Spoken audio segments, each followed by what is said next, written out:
method. Average price method. The following information is given in respect of process 3 for the month of January 2020.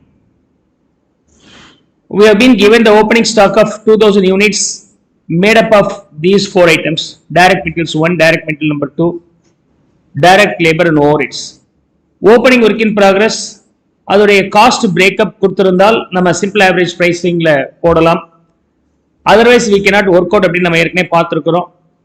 FIFO மெத்தடா இருந்தால் இந்த opening stock work in progress இருக்குல்லையா, அதோடைய cost breakup கொடுக்கணும்னு அவசியம் இல்லை. But other than that you need to get the cost breakup. Now the total of these value being how much? What is the total of these values? 54,050. Am I right? So 54,050 is the value. Okay. Now I'll just keep it here. You know that whenever it's all about this type, அதாவது opening stock and closing stock இருந்தால் நீங்க 4 statement போடணும். First you just start the process account, post all the available data, and then 3 working notes. One is all about statement of equivalent units, second is all about and cost per unit for each and every element, and third being the cost for the abnormal loss or abnormal gain, as well as finished goods and closing work in progress. That's how we'll get the answer. So it is all about process 3, and other details are available here. The work in progress status, scrap status, status of completion is also listed here. These are the level of completion given, and normal loss, scrap the units. Apart from that, we have to prepare the illustration process account. Okay.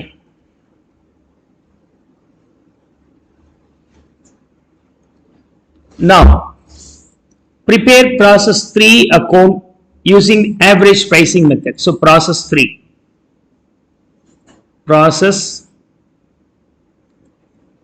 account. Process 3 account. We started with opening work in progress, units and rupees total. Opening work in progress, the number of units here being 2000, and overall value being 54,050. Governing it. This will be the base for calculating what? Cost per unit, right? Adhan in the breakup na eludhirren. So I'll finish up writing the breakup here. What are the cost we have? Cost per unit calculation. Calculation of cost per unit. Element wise. So we have been given material 1, direct material, variety 1 are usually transferable from the previous department or process. Direct material 2. Apart from that, we have been given direct labor as well as overheads. இதோடைய opening work in progress cost இங்க கொண்டு வந்து நம்ம add பண்ணிக்கணும். direct material being 12,350. Direct material 2 13,200. Direct labor 17,500. Overhead being 11,000. Either a summation 5450 was taken to the process account. So I don't want this information anymore. The other details. Okay. In other details, transfer from process 2 20,000 units at rupees 6 from P3 account. 20,000 units were transferred. Cost per unit being 6, it means in total 1,20,000. Transfer to the next process P4 17,000. Okay. Transfer to process 4. 17,000 units. Need to find out the value. This information posted. Apart from that, expenditure incurred in process 3 exclusively for process 3 க்கு வந்து direct material. Usually direct material அப்படிங்கிறது இது 2 ஆக இருக்கும். The material transfer from the previous process is the material 1. And this one being 30 and direct labor 60, overheads being 60. I'll put the value here 30, 60 being the direct labor and overheads being 60. Overheads being 60. We have done this. Is that clear? I don't want this anymore. So finally we left with this information only. Okay, scrap உடைய percentage of completion, closing stock உடைய percentage of completion. Okay, these two I'll just keep it here. These are the percentage of completion. Now here the normal loss being 10% of production.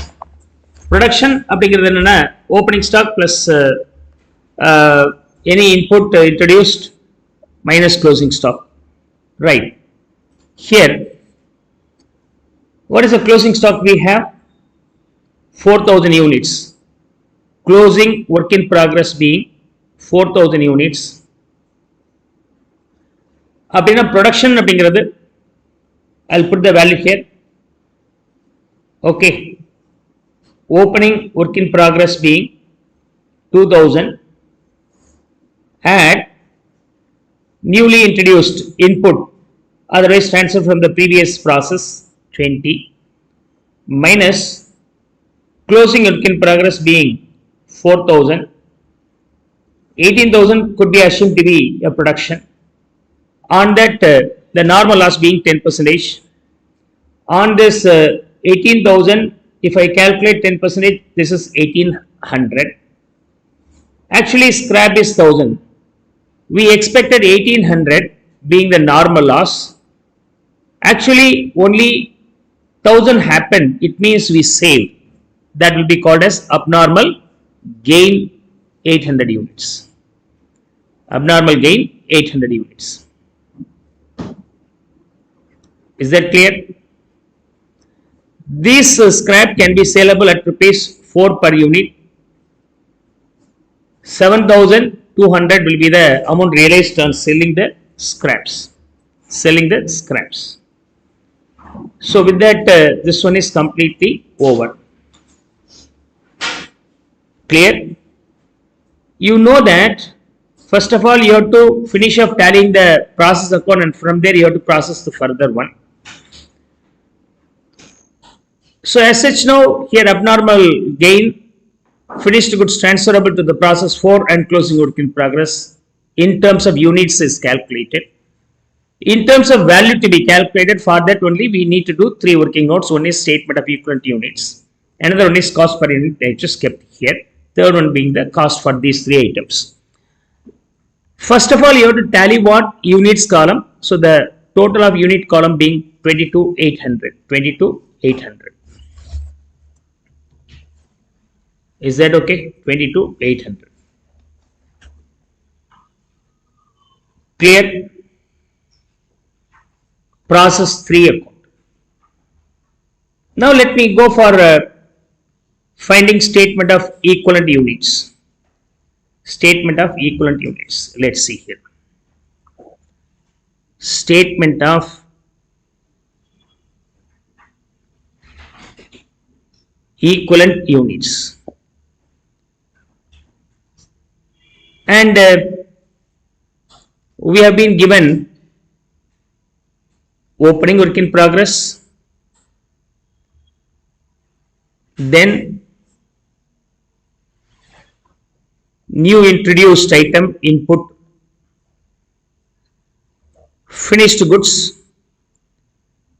the opening work in progress being 2,000, input being 20, finished goods being 17. நாம இதை வந்து ஓப்பனிங்ல வந்த 22 balance 15 அப்படின்னு சொல்லிட்டு தனியா பிரிக்கணுமானா தேவையில்லை. we no need to segregate that as we are following the simple average pricing method. simple average method.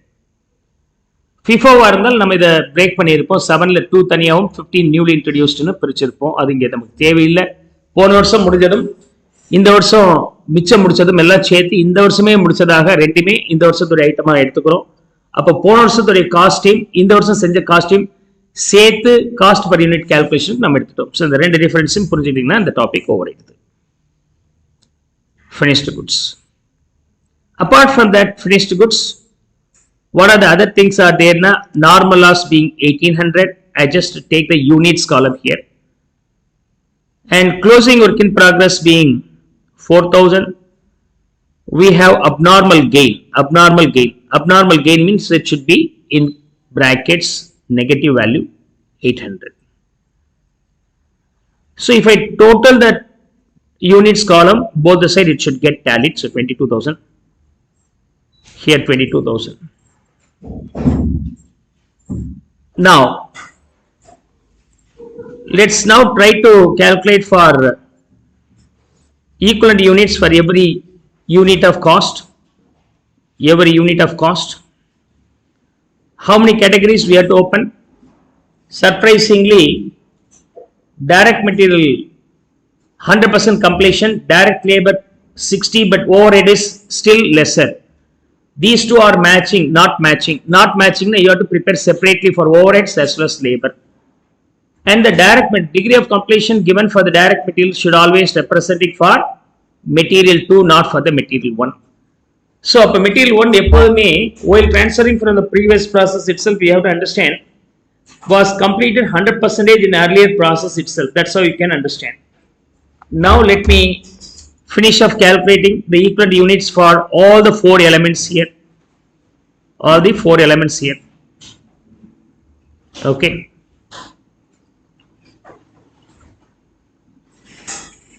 Now, 4 elements. So what are the elements we have? One is being direct material 1, this being direct material 2, this being labor, final one being overheads.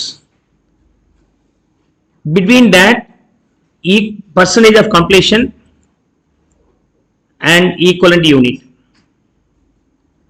Percentage of completion and equivalent unit. Percentage of completion and equivalent unit. Percentage of completion and equivalent unit. In case of normal loss, the percentage of completion is always dash. In case of abnormal abnormal loss and the scrap or a percentage of completion, abnormal gain are always 100%. So on the investigation point or verification point, stop we'll introduce the remaining costs also to finish off fully. So 100% status will be there for here,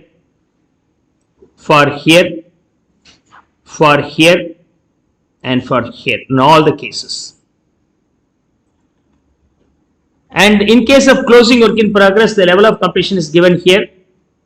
And direct material 1, no need to worry, that was assumed to be 100% completed. Unless it is 100% completed, it may not come from the previous process. So for the direct material 1, for the closing work in progress, 100% completed. For direct material number 2, 80% completed. For labor, 60% completed. Finally, overhead is only 40% completed. When it comes to the finished goods, previous year completed as well as current year completed, both will be added together, and to assume that both will be completed in the same year itself. So, ரெண்டுமே இந்த வருஷமே முடிஞ்சதாக நம்ம assume பண்ணிக்கலாம். 100% here, and here also 100%. Here also 100%. Finally, 100%. So, based on this detail, I now find out the equivalent units. For finished goods, it is always the same 17. Ingame namakku 17. 17, 17, and finally 17. Of course, in case of normal loss, the percentage of completion should always be nil. Closing work in progress la varumbodhu direct material ku 100%, it means 4000, and direct material 2 only 80%, 3200, and labor 2400, and in case of overhead 1600. In case of abnormal loss, the value being negative but 100%, so 100% 800 will be negative in all the four cost element. 800, 800, 800, 800. Now, if you find out the total of this, that will be the equivalent units with respect to every component. 20,200 nanikira first. Am I right? 20,200 first one. Second one being 19,400. 19,400. Third one being 18,600 and 17,800. 17,800. This is called simple average pricing method. Equivalent units nama kandupichtom. Cost per equivalent units for every cost element, I am going to calculate that. For every cost element, I am going to calculate. Is that okay? Now, units were taken already for equivalent units calculation. Am I right? Now I am going to take the cost. Cost la 54.15 na eduthute, balance innu edukama irukku. Balance innu edukama irukku. Adula irundhu idha nama subtract panntomna mudinju pochu. Appa 54.50 was already taken. Balance cost. Balance cost. Current year spending or current year expenses. Direct material 1 being 1,20,000, 2 being 30, 3 direct labor being 60, and overhead is also 60. Any amount recovered on selling the scrap should be subtracted from either direct material 1 or 2. That's as per your choice, you can go. If nothing stated, you can treat that being the adjustment item in the very first process. Rendla podalum thappu illa. Edula podalum ultimate cost la subtract aiche, final subtracted cost the 7,200 illada cost da total cost of abnormal loss process 4 க்கு transfer பண்றது, closing work in progress transfer பண்றதா இருக்கும். So there will not be any problem at all. Now, this is deductible item. Then the overall cost being, in case of direct material, 12,350 plus 120 minus 7,200. So 1,25,150. So 1,25,150. For direct material 2, 43,200.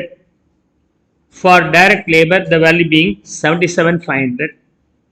Finally, overhead, the value being 71,000. 71,000. Now, equivalent units, we got it from the working note number 1. This will be assumed to be working note number 1, and this is 2. So, from the working note number 1, we know the equivalent unit for the direct material 1 being 20,200 and direct material 2 being 19,400, direct labor being 18,600, and overhead finally 17,800. If you divide the cost by equivalent units, you will get the cost per unit for every aspect. So the cost per unit for direct material being 6.1955, 4 digit varaiku na potukren.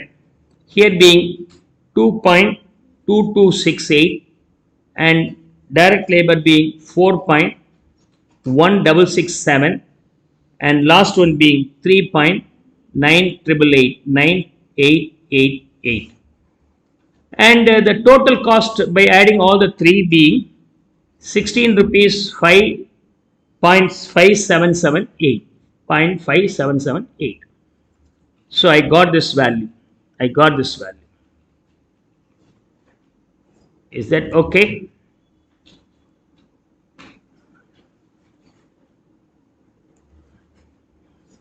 Now, let me go for calculating the other values. Okay.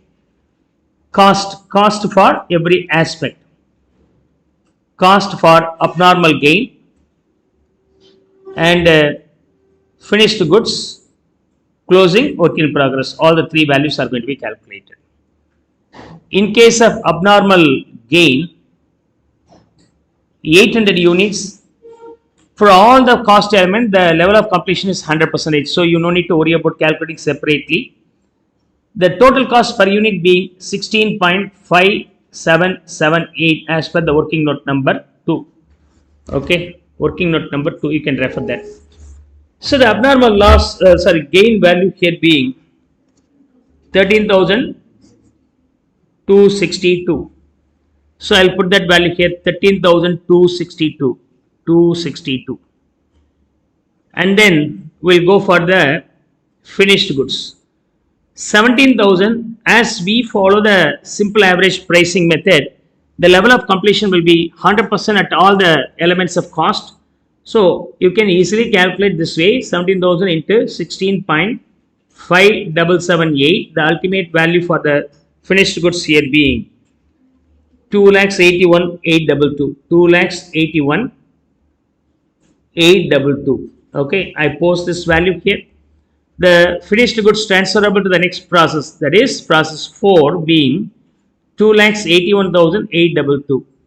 And we'll go for calculating the closing work in progress value, the closing work in progress.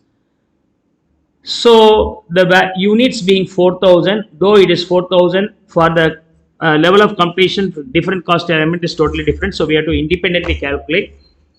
Here, direct material 1. With respect to the direct material 1, the level of completion for this closing work in progress is 4,000. For direct material 2, the level of completion being 3,200, and for labor 2,400, and for overhead this value being 1,600. Now the cost for every individual item being element being 6.1955, 2.2268, 4.1667, and last one 3.9888. Then the ultimate value here being 24,782. The next being 7,126, 10,000, and 6,382, and make a total of this, the value being 48,290. Now I post that value here, 48,290. Then the ultimate total here being 3 lakhs, 3,37,312. 3,37,312 is the final answer. Yes. Finish of copying this.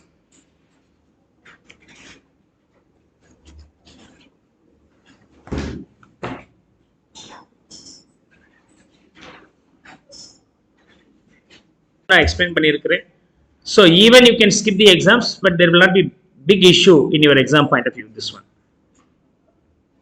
is all about LIFO method, lost in first out method.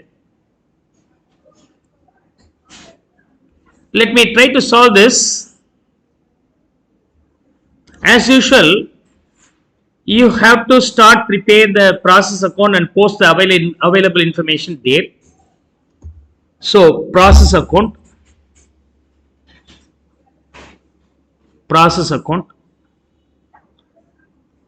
question number 5, LIFO method, units ku or column, total amount ku or column, units ku or column, and total amount, even per unit ku column போட்டுக்கலாம் வேணும்னா.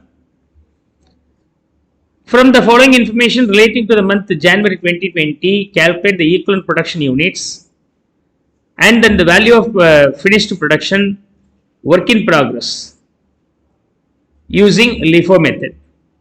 Opening work in progress are 1st January 1st January being 15,000 units. So opening WDV,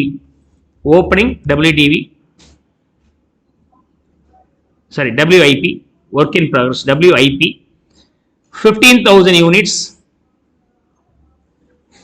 அப்ப opening WDV உடைய level of completion 50%. Material, labour, overhead எல்லாத்துக்கும் சேர்த்து 50%. தனித்தனியாக இருந்துச்சுன்னா கொஞ்சம் complications அது கிடையாது, ரொம்ப simple. For all the 3 elements, the completion state is only 50. Apart from that, the other cost introduced in that period being in total 66. Okay. இதோட value என்ன இருக்கு? Okay. This is the opening work in progress உடைய cost. Sorry. 15,000 units உடைய opening work in progress cost வந்து 66,000. இதோட breakup தான் material 18 and labor 24,000 and overhead being 24,000. அவ்வளவுதான், கொடுத்திருக்கிறத நான் எழுதிக்கிட்டேன். And units introduced in the process being 30,000 units. So input or material 30,000 units கொடுத்திருக்கிறாங்க. அதோட value material being 90, labor and overheads being 1,57,500 and overhead being 2,10,000. During the period 22,500 units were completed. Finished goods எவ்வளவு இருக்கு? 22,500. இதோடைய percentage of completion completed and transferred to the next process. Closing work in progress, அதோடைய percentage of completion வந்து 60%. We have not been given abnormal loss or gain அப்படின்னு சொன்னாக்க டைரக்டா tally பண்ணிடுங்க. Whatever the output we have now, balancing figure, that is called closing work in progress. So 45,000 in total. 45,000. Closing work in progress should be 22,500. அதே நம்பர்லயே கொடுத்துட்டாங்க. Sorry. This is also given 22,500. Closing work in progress உடைய level of completion being 60%. So I have posted all the required information as well as those things subsequently needed is also recorded as a hint here. Otherwise, no information is needed further from the question. So, I na tally பண்ணிக்கிறேன். Now, what I have to do? Step number 1 is all about working note. First working note வந்து statement of equivalent units கண்டுபிடிக்கிறதுக்கானது. Okay. Statement of equivalent unit. Statement of equivalent units. Under that, I have to first record the units. இல்லையா? ரொம்ப simple. இதை மைண்ட்ல வச்சுக்கிட்டீங்கன்னா போதும். So யூனிட்ஸ்ல பொறுத்த வரைக்கும் opening work in progress, இப்போ இதை டேபிள் மாதிரியே கூட போடலாம். 2 ஐட்டம் தானே இருக்கு, சிம்பிளா போட்டுக்கலாம். இங்க பாருங்க, அதே மாதிரி போடலாம்.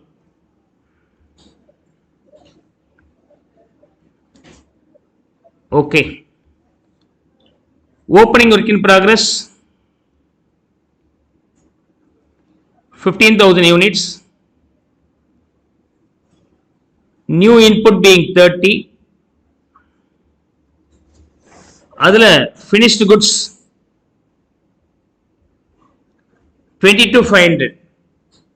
என்ன மாடல்ல ஃபாலோ பண்றோம்? Last in first out.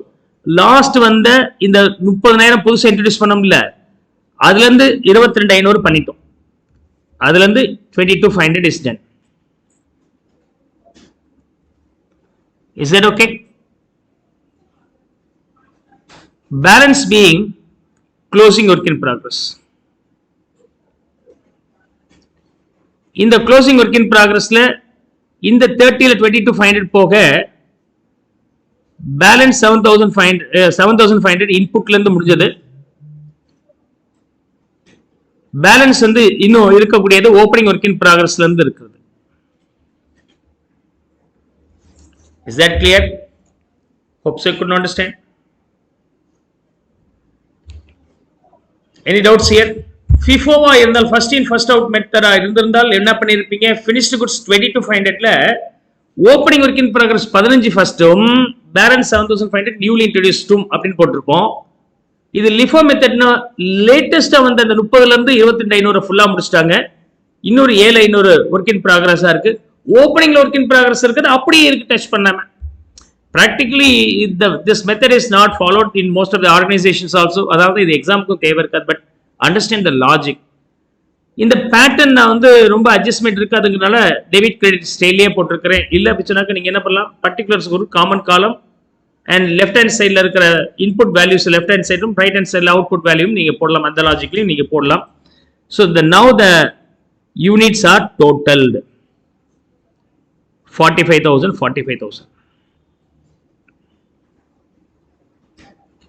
Now for all cost, எல்லா காஸ்ட்டுக்கும் ஓகே, தனித்தனியே காஸ்ட் கிடையாது. இதுல எல்லாத்துக்கும் level of completion is common for all. Level of completion is common for all. Is that okay? Material, labor, overhead, 3 elements are there. All the 3 elements will have the same logic. So அதனால நீங்க அதை பத்தி கவலைப்பட வேண்டாம். அப்ப level of completion எவ்வளோ? finished goods வந்து புதுசா இன்ட்ரோடியூஸ் பண்ணது 30, அதுல 22,500 ஃபுல்லா முடிச்சிட்டாங்க. ஃபுல்லா முடிச்சிருந்தா 100% is the level of completion.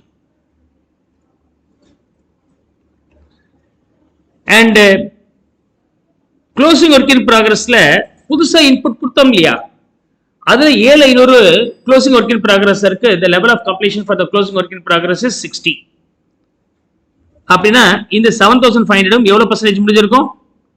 60% முடிஞ்சிருக்கும்.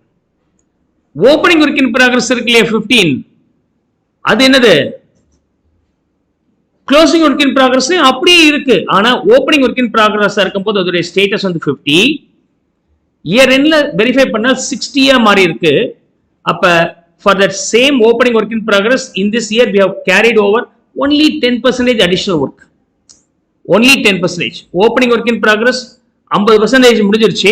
மந்த் எண்ட்ல இல்ல இயர் எண்ட்ல எவ்வளவு சார் முடிஞ்சிருக்கு? 60% முடிஞ்சிருக்குன்றான். அப்போ what is the extra cost you spend in this year? Matter of only 10%. Only 10% incurred in this year. இந்த லாஜிக் புரிஞ்சிருச்சுன்னா இந்த டாபிக் ஒன்றும் கிடையாது. there will not be any complication. Now let's see here. This value being 22,500, input being how much? 4,500. 4,500 and the last one being 1,500. Full value being 28,500. இப்ப cost எவ்வளவு இருக்கு? Total cost debit சைடுல எவ்வளவுங்க இருக்கு cost?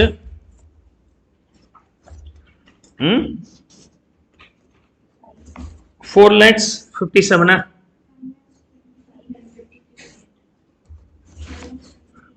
Okay, அந்த 66 இல்லாமல் எவ்வளவு வருது? Okay, total எவ்வளவு வந்துச்சு? 5 lakhs. ஓகே, இப்ப இந்த 3 காஸ்ட் மட்டும் எடுத்தோம்னா என்ன ஆகுது? Because லிஃபோ total cost 4,57,500. What is the equivalent unit? 28,500. அப்ப காஸ்ட் பர் யூனிட் எவ்வளவு வருது? 16. I'll have 4 digits. 0.0526. 16.0526. ஓகே, நீங்க ஒவ்வொரு காஸ்ட் எலிமெண்ட்டுக்கும் லெவல் ஆஃப் கம்ப்ளீஷன் வேற மாதிரி இருந்தால் தனித்தனியா போட்டுருந்துருக்கணும். பட் எல்லாமே ஒரே லெவல் ஆஃப் கம்ப்ளீஷன். தனித்தனியா போட்டாலும் நீங்க சேர்த்து தான் போட போறீங்க அப்படின்னா சேர்த்தே போட்டுக்கலாம். தனித்தனியா போட்டாலும் அதே ஆன்சர் வரப்போகுது. Now we have been given finished goods. Finished goods உடைய காஸ்ட் என்ன? இது number 1. This is cost per unit number 2. Cost per unit for every element. Number 3 being cost for finished goods and closing work in progress. இதுல finished goods எடுத்துக்கிறேன். Finished goods எடுத்துட்டோம்னா 22,500 is completed. ஃபுல்லா முடிக்கணும்னா எனக்கு என்ன cost வரும்? 16.0526. அப்ப total finished goods உடைய value எவ்வளவு வருது? 3,61,184. 3,61,184. Now, closing work in progress எத்தனை இருக்கு? 22,500. இப்ப இந்த 22,500 ரெண்டு பார்ட்டா பிரிக்கிறேன்.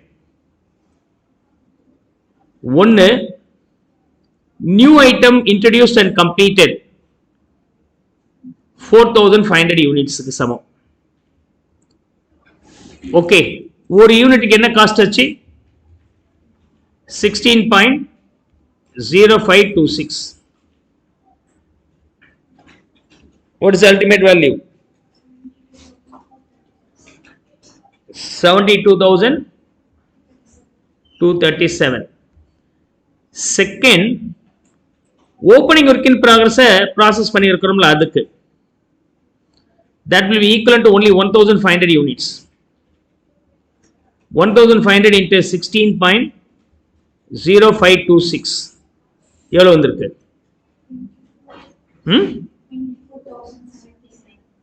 24,079. இப்ப நம்ம எடுக்காம இருக்கிற வேல்யூ என்ன? 66. இந்த க்ளோசிங் ஒர்க் இன் ப்ராக்ரஸ் 10% முடிச்சதுக்கு இந்த வருஷம் வேல்யூ 24. ஆனா க்ளோசிங் ஒர்க் இன் ப்ராக்ரஸ் ஓட ஸ்டேட்டஸ் ஆஃப் கம்ப்ளீஷன் 16, பேலன்ஸ் 50% போன வருஷம் பண்ணியிருக்கிறோம் இல்லையா, அதோட வேல்யூ எவ்வளவு இருக்கு? 66 will be addable here. இது ஓப்பனிங் வேல்யூ, இது கரண்ட் இயர்ல ப்ராசஸ் பண்ண வேல்யூ. இது ரெண்டும் சேர்த்தோம்னா opening work in progress closing work in progress மாறும்போது ஆன செலவு. If I add up all these things, that is the closing work in progress today value. How much is that? 1,62,316. 1,62,316. The final value being 5,23,500.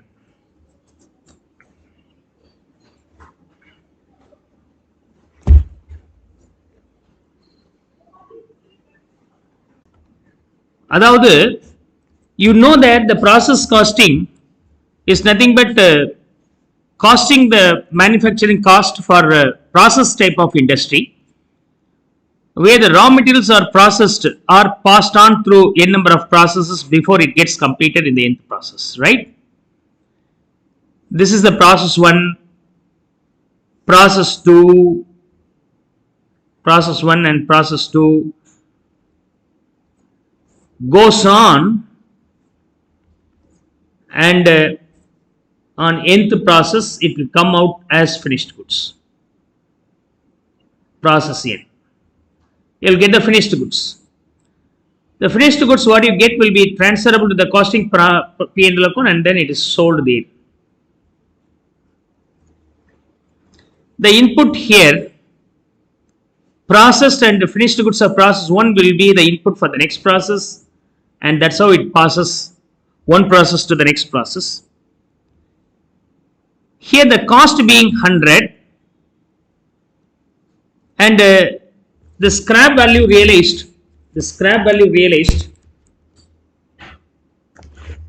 clear? The scrap value realized being 10 normal as with. இப்போ balance எவ்வளவு வருது? Cost வருது இல்லையா, 90. இங்க இருந்து இங்க transfer பண்ணும்போது நம்ம யூசுவலா 19 சொல்லி ட்ரான்ஸ்ஃபர் பண்ணுவோம், transfer to the process 2. In case of inter-process profit, I want to know what about the process 1 head's performance. இவர் எப்படி ஒர்க் பண்றாருன்னு தெரிஞ்சுக்கணும்னா இவர் எவ்வளவு லாபம் சம்பாதிக்கிறாருன்னு தெரியணுமா இல்லையா? அப்ப ஒவ்வொரு ப்ராசஸ்லயுமே அவங்க என்ன மேனுஃபேக்சரிங் காஸ்ட் இருக்கோ அதுல ப்ராஃபிட் ஆட் பண்ண சொல்றாங்க. Now the units transferred to the next process is not 90 by adding 20%, it may be assumed to be 108. At this value, it is transferable to process 2. And the profit is added here. 18 rupees is added. அதே மாதிரி இவங்க தன்னுடைய இதுல இருந்து ஒரு profit add பண்றாங்க and transfer to the next process. திரும்ப இப்படி ப்ராஃபிட் ஆட் பண்ணிட்டு கடைசி வரைக்கும் போறாங்க. Now, what is the requirement for the overall organization head, sir?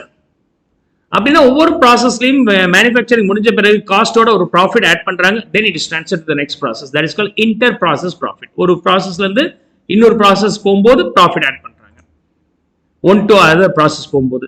But ஆர்கனைசேஷனோட ரெக்வயர்மெண்ட் என்ன அப்படின்னு சொன்னாக்க, number 1, overall profit as well as process wise profit தெரிஞ்சிருக்கணும் இல்லையா? அவர் விருப்பப்படுவார் இல்லையா? இந்த P1ல மட்டும் எவ்வளவு ப்ராஃபிட், ஓகே என்டையர் ப்ராசஸ் சேர்த்து எனக்கு என்ன அப்படின்னு தெரிஞ்சுக்கணும்னு நினைக்கிறார். Overall profit, process profit.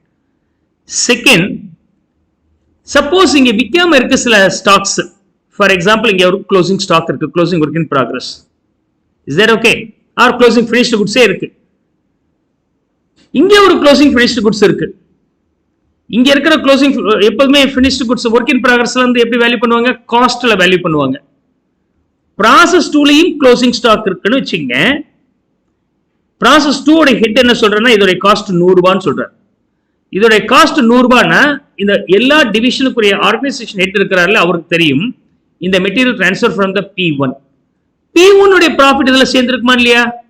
ஒரு 5 ரூபாய் ப்ராஃபிட் இருக்குமா இல்லையா? அப்ப P2 says that I have stock worth 100 சொன்னால், the organization head will know, no, it is not 100 rupees worth. It includes ஒரு 5 rupees profit added by the previous process. That is not realized. That is not realized profit. ஏன் realized profit கிடையாது? Process 2ல வேண்டாம்னா திரும்ப process 1க்கே வந்துரும். வரும்போது profit reverse ஆயிடுதா இல்லையா? எப்ப ப்ராஃபிட் ரெகக்னைஸ் பண்ணுவீங்கன்னா, the moment the item goes out of the organization completely அப்படின்னா தான் நீங்க ரெகக்னைஸ் பண்ணணும். அது வரைக்கும் நம்ம ரெகக்னைஸ் பண்ண கூடாது. Here now the profit included here should also be calculated. That process is called calculation of unrealized profit on unsold stock. இந்த ரெண்டு ப்ராசஸ் நம்ம பண்ண வேண்டியதா இருக்கு. இந்த மாதிரியான டைப் ஆஃப் ப்ராப்ளம் வந்து இன்டர் ப்ராசஸ் ப்ராஃபிட் நம்ம சொல்றோம். Is that clear? P1 ல இருந்து P2 போகும், அதுக்கப்புறம் finished goods வெளியே போகுது. So input will pass on first to P1 and from there P2. P1 ல இருந்து P2 க்கு போகும்போது profit percentage on transfer price to the next process is 25%. profit add பண்ணி அனுப்புறாங்க. And stocks in processes are valued at the prime cost, and finished stock have been valued at the price at which it was received from the process 2. Finally, sales being 1,40,000. Sales on the 1,40,000. Finished goods என்ன ரேட்ல value பண்றாங்க? prime cost. Stocks in process, அதாவது work in progress is valued at prime cost, and finished stock has been valued at the price at which it was received from the previous process 2. அதாவது இங்கே work in progress stock valued at the prime cost. Actually process account இந்த மாதிரி inter process profit மாடல்ல போடும்போது எப்படி போடுறீங்க அப்படி சொன்னாக்க, have 3 columns. One column is for cost, another column is for profit, the final column is the total. I'll write this way: total and cost column, profit column. Okay. P1 debit சைடுல இருக்கிறது எல்லாமே நீங்க போட்டே வந்துருங்க யூசுவலா. And credit சைடுல இருக்கிறத நம்ம subtract பண்ண போறோம் இல்லையா? கிரெடிட் சைடுல போட மாட்டோம், ஏன்னா பெரிய இந்த சைடுல ஒரு 3 காலம், அந்த சைடுல ஒரு 3 காலம்னா இடம் பத்தாதுங்கிறனால வெர்டிக்கல் ஃபார்மேட்லயே போட்டுருவாங்க. இதை அந்த மாதிரி ப்ராசஸ்ல அந்த மாதிரி போடலாம். எக்ஸாம் பாயிண்ட் ஆஃப் வியூலையுமே process 1.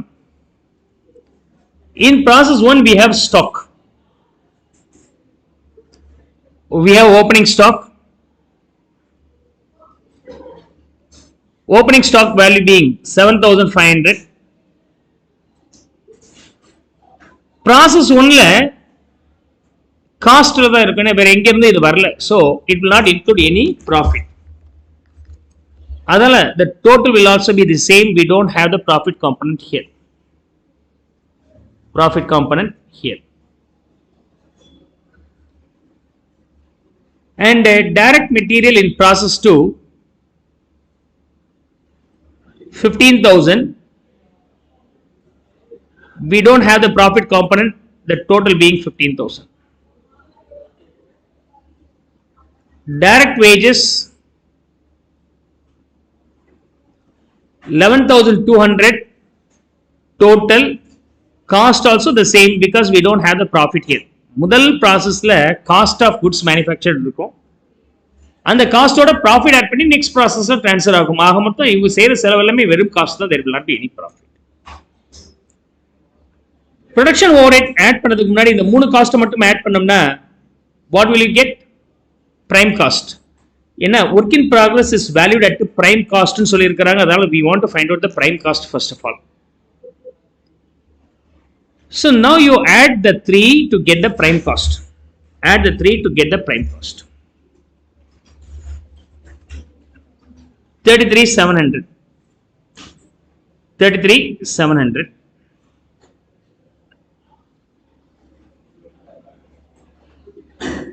Now we have, of course, opening stock 7,500 was already taken. Now we have the closing stock that should be subtracted minus closing stock of work in progress. அதுல profit இருக்குமா? இருக்காது. ஏன்னா இவங்க cost of production முடிச்ச பிறகு transfer பண்ணும்போது தான் profit add பண்ணியிருப்பாங்களோ ஒழிய there will not be any profit until the transfer in process 1. So the ultimate value here being 30,000.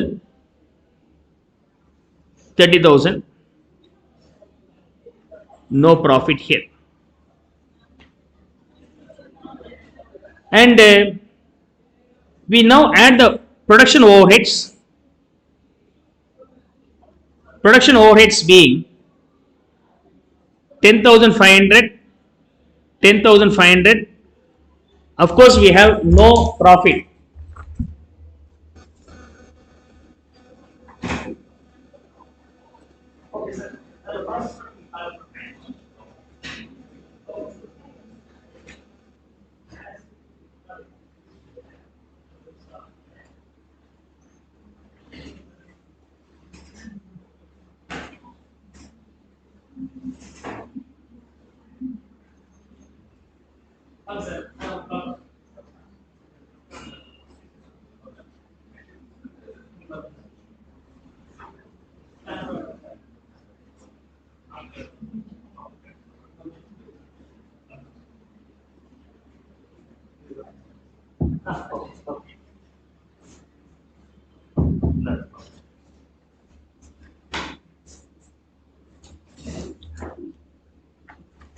Now the production overhead here being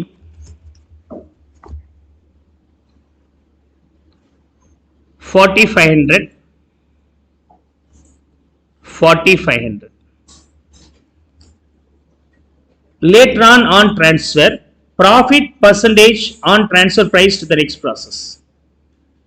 Transfer price என்ன இருக்கோ அதுல 25% profit. இது பேர் cost of production. இதோட profit add பண்றாங்க. Once it is over in process 1, before it is transferred to the next process, they add the profit. If they add the profit, this is called transfer price.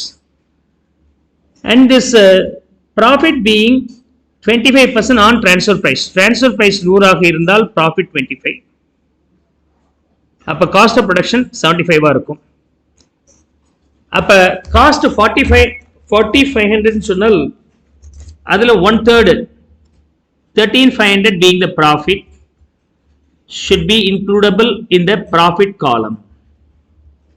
Profit column. Now from this it is very clear. Process 1ல 4,500 rupees க்கு produce பண்ண அந்த item process உடைய incharge 13500 அதுல profit add பண்ணி 54,000 rupees-க்கு transfer பண்றாங்க. It is transferred at 54,000 rupees.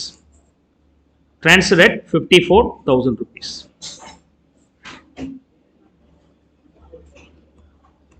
Now let's move on to the process 2. Process 2.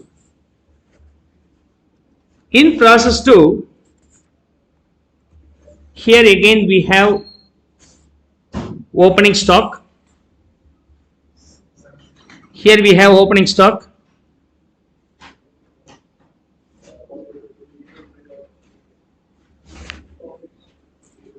The opening stock here being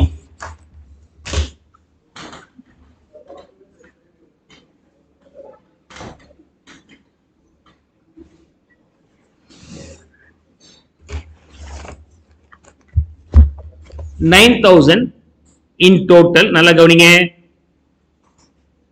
This opening stock was transferred from the previous process and processed further. Angendu vandadula innu konjam material add panni introduce panni senjirupanga adha opening stock.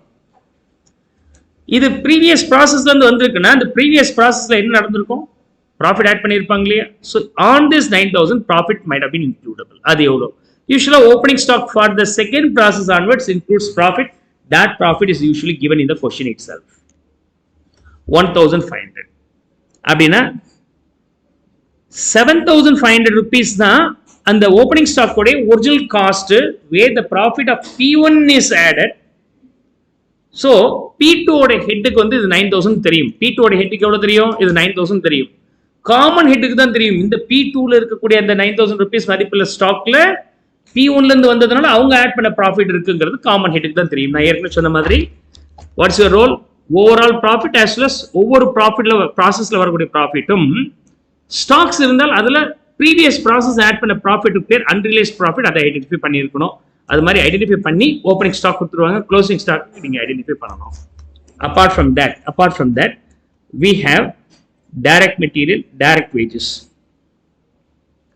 Direct material being 15,750. எந்த cost இவங்க செலவு பண்ணாலும் அதுல profit இவங்க add பண்ண மாட்டாங்க. இதை transfer பண்ணும்போது தான் காஸ்ட் ஆஃப் ப்ரொடக்ஷனோட ப்ராஃபிட் ஆட் பண்ணுவாங்க. Direct wages being 11,250. 11,250. It has no profit. If you add up these three, this value being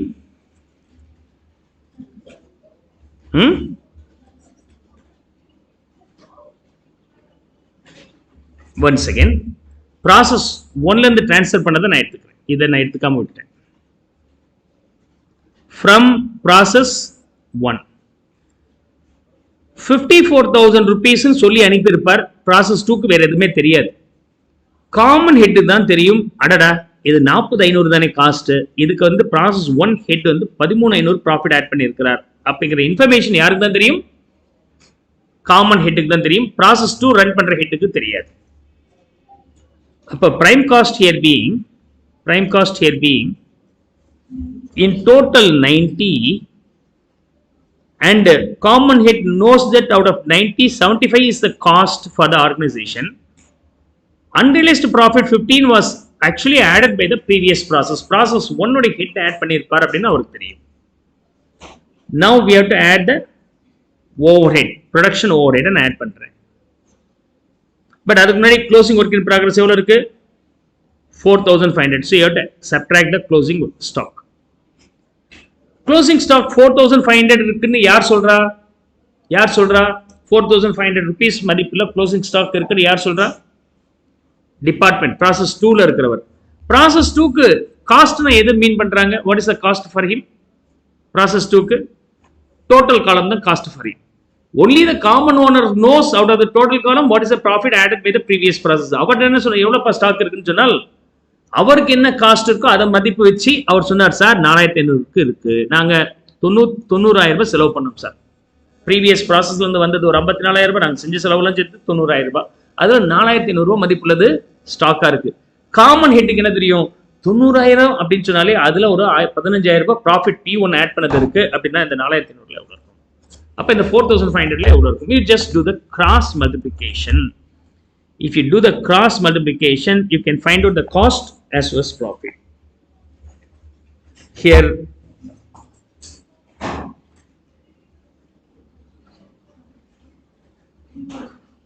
எவ்வளோ? 3750 is the cost and 750 being profit. அப்போ அதை சப்ட்ராக்ட் பண்ணிட்டீங்கன்னா what is the ultimate value? 85,500 and 71,250 தான் அதோடைய cost. இதோடைய profit எவ்வளோ இருக்கு அப்படின்னு சொன்னாக்கா 14,250. This is 15,000 minus 150. Then we'll go for adding the factory overhead. Factory overhead எவ்வளோ செலவு பண்ணியிருக்கிறாங்க? Production overhead 4,500. The expenses what he incurred includes no profit. So the cost of production 90 and common owner only knows, common head only knows out of 90 what is the cost and what is the profit. What is the profit? Now I'll do further process here.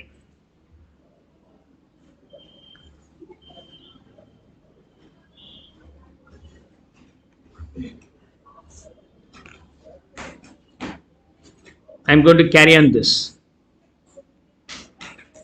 This cost of production, I'll start with this one. Cost of production. Cost of production being 90. Common owner knows the original cost is only 75,750 and the profit included on this 14,250. The profit added here, the profit added on this. Profit percentage on transfer price. Profit add பண்ண பிறகு வரது transfer price. If the transfer price is 100, the profit should be 20 and then the cost of production should be 80.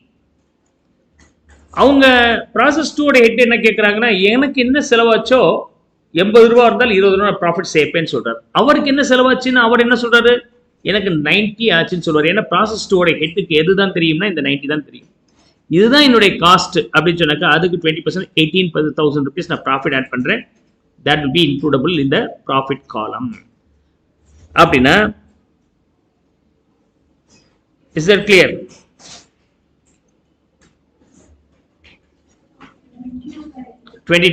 Okay, 22,500, sorry. 22,500. Here also 22,500.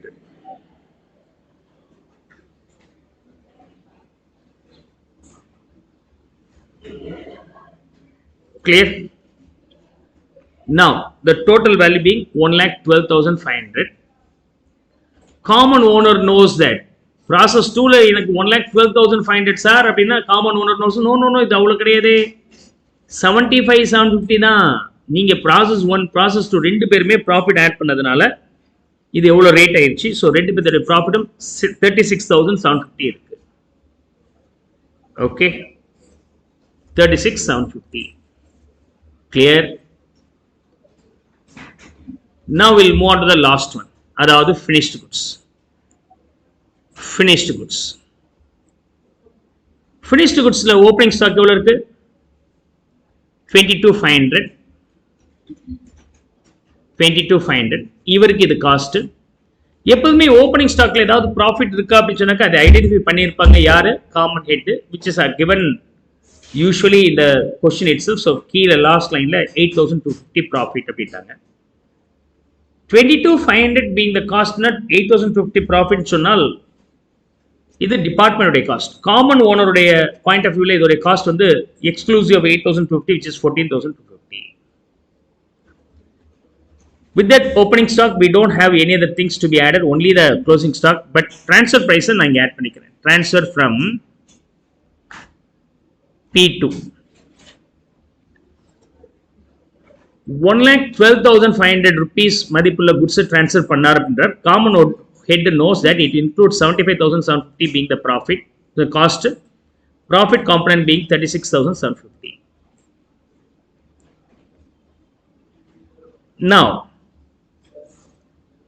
the overall cost of finished goods here being 1,35,000. In that cost, the profit component being 90,000 rupees and profit component being 45,000.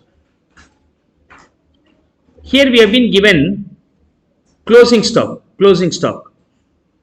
Okay, 11,250. You have to subtract the closing stock here. 11,250 is the cost for the department's head's view. Now you find out the cost for the overall owner's view. Use the cross multiplication. 11,250 into 90 by 1,35,000 போட்டீங்கன்னா the cost component here being 7,500, then the profit component should be 3,750. If you subtract this, then cost of goods sold being 1,23,750 மதிப்புள்ளதுக்கு common head known cost on 82,500. Overall profit by adding all other two departments சேர்த்து பார்த்தீங்கன்னா P1 P2 ரெண்டு ப்ராசஸ்ல இருந்து வந்திருக்கு இல்லையா, அதோட profit சேர்த்து 41,250 ஆக இருக்கு. Now finally it is sold for how much?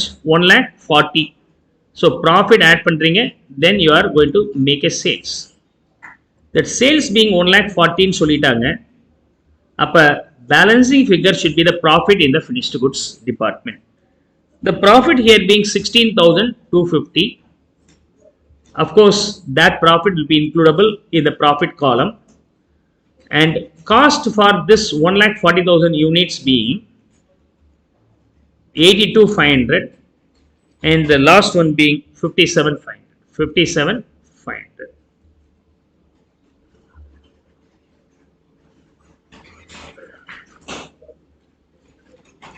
Is that okay?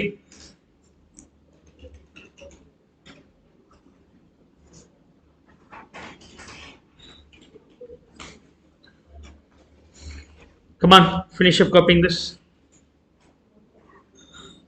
Scenario la cost எவ்வளவு இருக்கோ அதோட 20% add பண்ணிக்கறாங்க. Okay, cost plus 20% on transfer price. Okay, transfer price la cost plus 20% on transfer price. Cost எவ்வளவோ அதோட 20% on transfer price add பண்ணிக்கறாங்க. அப்ப transfer priceல 20% இருக்கணும். And then the output of process Z is transferred to the finished stock at profit of 25% on transfer price. இங்க இருந்து இங்க போகும்போது 25%. Here it is 25%. சும்மா இதை நோட் பண்ணி வச்சுக்கிறேன். எப்போதுமே ப்ராசஸ் 1ல ப்ராஃபிட் இருக்காது. ப்ராசஸ் 2ல இருந்து தான் ப்ராஃபிட் ஸ்டார்ட்டே ஆகும். ஏன்னா ப்ராசஸ் 1ல ஃபினிஷ் ஆயிடுச்சு, அதுக்கப்புறம் ப்ராஃபிட் ஆட் பண்ணி நெக்ஸ்ட் ப்ராசஸ் போகுது, அது வரைக்கும் காஸ்ட்ல தான் இருக்கும். இப்போ செகண்ட் ப்ராசஸ்ல இருந்து ஓப்பனிங் ஸ்டாக்ல கட்டாயமா ப்ராஃபிட் இருக்கும், அது யூஸ்வலா கொஸ்டின்ல கொடுத்துருவாங்க, அதை நீங்க நேரடியாக வெரிஃபை பண்ணிக்கலாம். Inter process profit included in opening stock first ப்ராசஸ்ல இருக்காது, ஏன்னா அவங்க எல்லாமே வெளியில இருந்து வாங்கியிருக்கிறாங்க. ஓகே, ப்ரீவியஸ் ப்ராசஸ்ல இருந்து நான் வாங்கியிருக்கும் போது அந்த ப்ராசஸ் ப்ராஃபிட் ஆட் பண்ணியிருந்தால் அது பேர் அன்ரியலைஸ்ட் ப்ராஃபிட். அப்போ ஃபர்ஸ்ட் ப்ராசஸ்ல இருக்காது, செகண்ட் ப்ராசஸ்ல ஓப்பனிங் ஸ்டாக்கு இருக்கு, தேர்ட் ப்ராசஸ்லயும் ஓப்பனிங் ஸ்டாக்கு இருக்கு. அதே சமயத்தில் க்ளோசிங் ஸ்டாக் கொடுத்துருந்தாங்கன்னா அதுக்கு எவ்வளவு இருக்குங்கிறத கிராஸ் மல்டிப்ளிகேஷன் வச்சு நீங்க கண்டுபிடிக்க வேண்டியது இருக்கும். We'll see that now. Stock in process are valued at prime cost. ஸ்டாக்ல வேல்யூ பண்ணும்போது prime cost, அதாவது direct material, direct labour and direct expenses இருந்தால் அது மூணையும் ஆட் பண்ணுங்க, வரதான் prime cost. அதை பேஸ் பண்ணி கால்குலேட் பண்ணோம், அதாவது before you add production over. சில சமயம் closing stock will be valued based on the cost of production சொன்னால் ஓவர்ஹெட்டும் ஆட் பண்ண பிறகு you have to find out the closing stock. அவ்வளவுதான். And sale of the finished goods during the period 14 lakhs. ஃபைனலாக sales எவ்வளோ நடக்குது அப்படின்னு சொன்னாக்கா 14 lakhs நடக்குது, அவ்வளோதாங்க. So you have to prepare process accounts and finished stock account showing profit element at each stage and profit and loss account show the relevant items in balance sheet. மற்ற விஷயங்கள்லாம் normal balance sheet மாதிரி தான் இருக்கும், அதனால நம்மளுடைய main focus preparing the inter-process profit. So let me finish up that here. Inter-process profit. Adula first process X. So இது total cost and profit. Now we'll start with opening stock.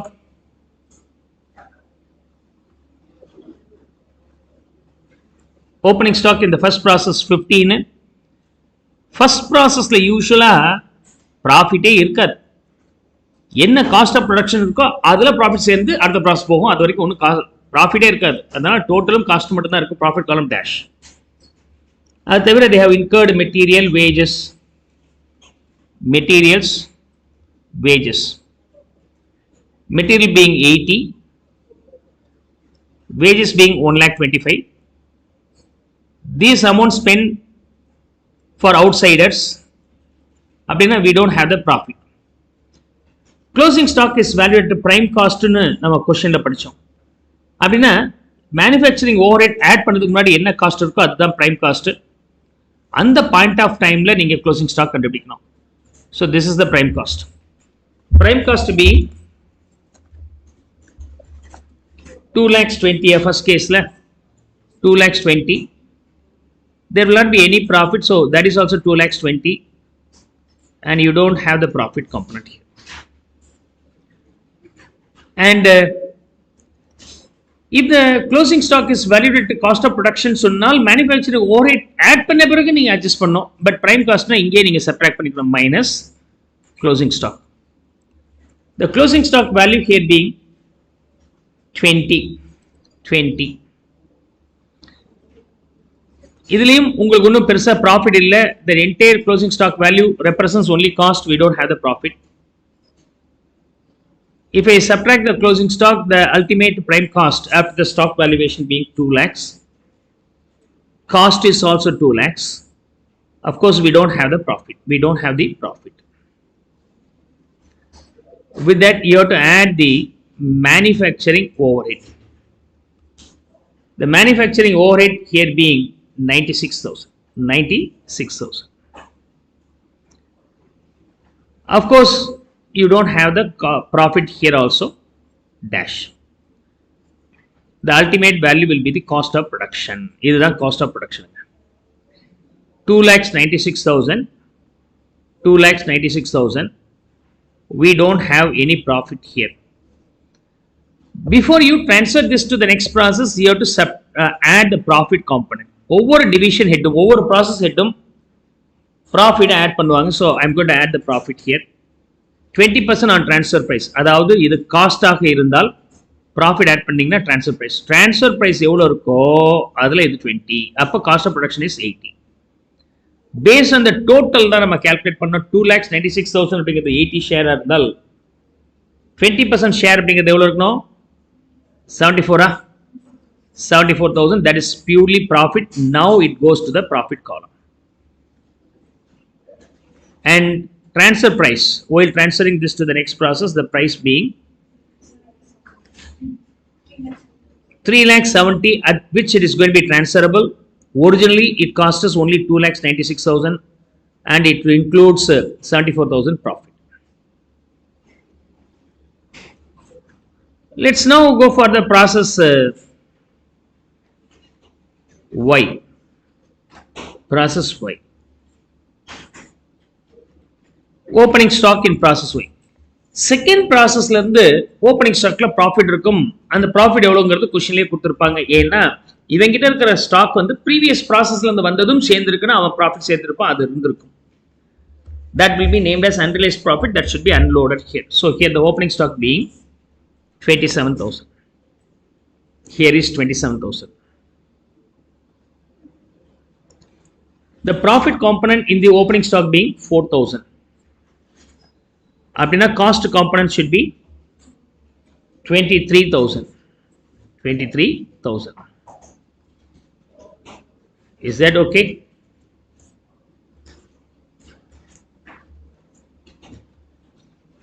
Clear? Now,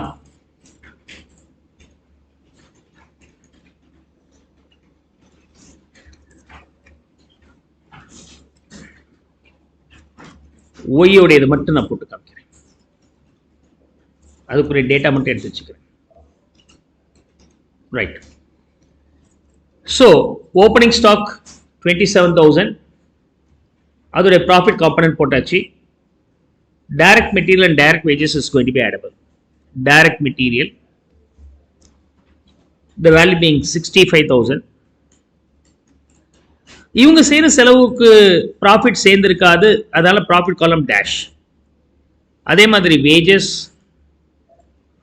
1,08,000 rupees in total. Of course, it has no profit component within it. The total will become cost. And closing stock is valued at the prime cost. அப்படின்னு நம்ம பார்த்தோம். அதனால before adding the manufacturing overhead, you have to adjust for the closing stock. இப்போ இந்த மூணுத்தையும் add பண்ணீங்கன்னா you will get the prime cost. From this prime cost, you are going to calculate the other thing. So this is the prime cost. The prime cost here being sorry, இது transfer பண்றதை விட்டுட்டோம். So அதை நான் add பண்ணிக்கிறேன். Transfer from process X 3,70,000. Originally it cost us only 2,96,000. I take this one, and it has a cost of rupees 74,000. Now after that, the final value being 4,92,000 in total, right?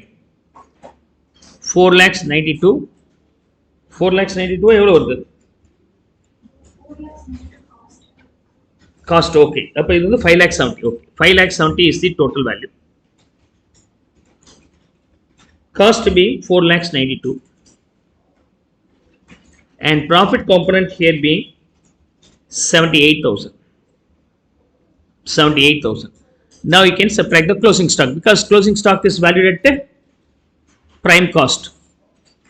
32,000. This is the prime cost. Cost of production சொன்னால் நீங்க இதோட factory overhead add பண்ண பிறகு அதுல இருந்து நீங்க adjust பண்ணியிருக்கணும். 5,70,000ல 492 அப்படிங்கிறது காஸ்ட்னு சொன்னால் 32ல எவ்வளவு இருக்கும் அப்படின்னா you can do the cross multiplication. This value being 27,621. Balance being the profit component, which is 4,379. After subtracting, you get the net prime cost, stock adjusted prime cost. Okay, 4,64,000. Sorry, 5,38,000. Cost column being 4,64,379. The last column being the profit net of closing stock value being 73,621. Now you have to add the manufacturing overhead or production overhead. The production overhead here being 72,000. 72,000. We don't have the profit component. The entire 72,000 is the cost only. If I add up this, then I will get the cost of production. The cost of production here being 6,10,000. Overall cost component as per the organization's point of view being 5,36,379. Profit component here being 73,621. Now with that cost of production, you have to add the profit component while transferring to the next one, profit component. Then finally you will get the transfer price. இதுலயும் வந்து பாத்தீங்கன்னா transfer price எவ்வளவு அப்படின்னு சொன்னாக்க profit எவ்வளவு அப்படின்னா cost plus 20% on transfer price அப்படின்னு சொல்லிட்டாங்க, while transferring from Y to the other department. அப்ப transfer price வந்து 100 ஆக இருந்தால் profit component 20 இருக்கணும். அப்ப cost வந்து 80 இருக்கணும். Cost அப்படிங்கிறது total cost தான். ஏன்னா அந்த டிபார்ட் அந்த process 2 ஓட ஹெட்டுக்கு அதுதான் தெரியும். ஒரிஜினல் காஸ்டான 5 lakhs தெரியாது, அது மைண்ட்ல வச்சுக்கங்க. அப்ப அந்த 6,10,000 into 20/80 போட்டீங்கன்னா this ultimate value here being 5,36,000. 1,52,000. Am I right? This is purely profit, so I put that value in the profit column, 1,52,000. Then ultimate value being 7,62,500 is the transfer price, and the cost for the organization's view on this transfer price is 5,36,379, and profit component being 2,26,121. Is that clear? Now, so we have completed the process Y. Let me go for the next process, process Z. Process Z. Okay, process Z. Similarly, I'll start with that. Process Z. Okay. So, இங்க என்னென்ன செஞ்சிருக்கிறாங்க செலவு? We have spent the opening stock. Opening stock 40 in total. Opening stock includes always unrealized profit 10.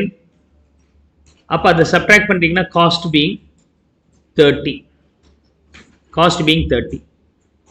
Apart from that, the goods transferred from the process Y. Process Y. Okay.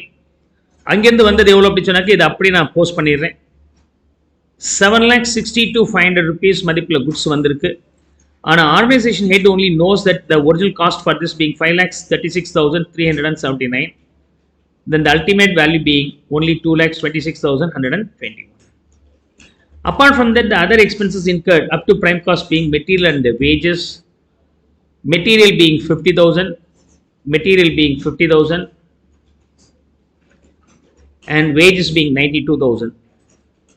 These expenses payable to the outside, not from any other same process in the same organization.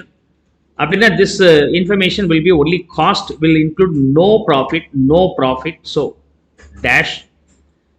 Closing stock will be valued at the prime cost. அப்படிங்கறனால இங்கே நான் adjust பண்ணி முடிக்கிறேன். அதுக்கப்புறம் manufacturing overhead add பண்ணிக்கிறேன்.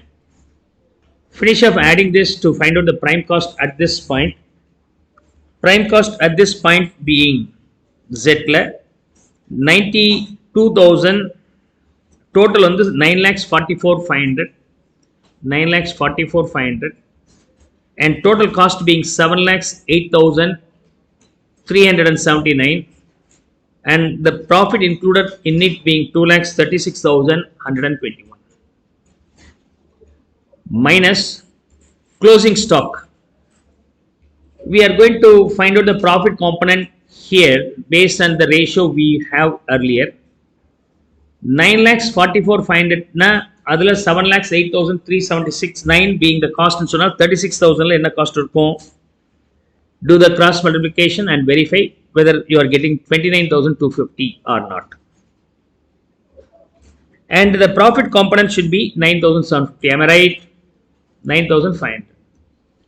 If I subtract the closing stock, then I will have what? I will have prime cost net. Prime cost net.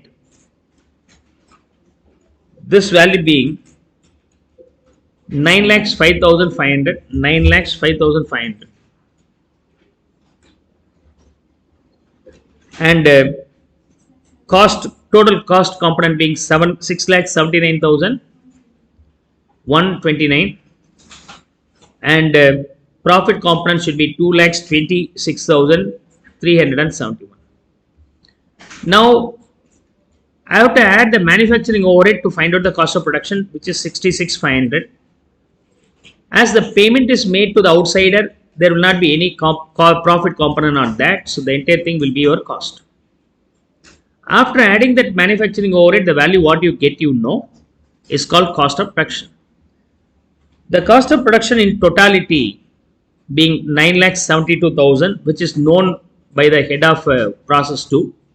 But common owner may know real cost for this, which is summation of these two, 7,45,629. Am I right? Always cross check and verify the values. Closing stock of process Z2 and the 9,750. Yeah. Okay. I just stand corrected. 9,500 கிடையாது 9,750. Okay, thank you. 9,750. Then other values are correct, right? Okay. The finally here, so I've just seen the text message of you just now. அப்ப இந்த 9,72ல cost இதுன்னு சொன்னால் profit component எவ்வளவு இருக்கணும்? 2,26,371. And with that you need to add profit to find out the transfer price. In this case, Z transferred to the finished goods at a profit of 25% on transfer price. Transfer price is 25%. If the transfer price being 100 and profit should be 25, before adding the profit, the cost should be 75. Cost for the process Z to owner or in charge being only 9,72. அப்ப இதுதான் நீங்க cross multiply பண்ணி ஆகணும்.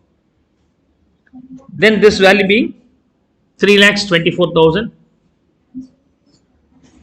Yeah, that 3,24,000 will be includable only in the profit component. So the transfer price being cost and profit will be added, so which is 12,96,000. This is the transfer price. Okay, and the original cost for that is 7,45,629, and profit overall, all the three process put together, 5,50,371. 371. This is 371.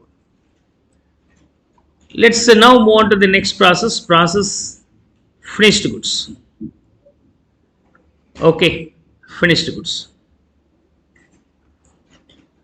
In finished goods,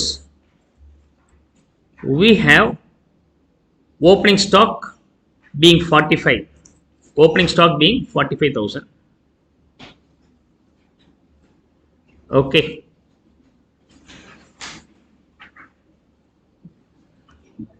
So opening stock being 45,000 in total.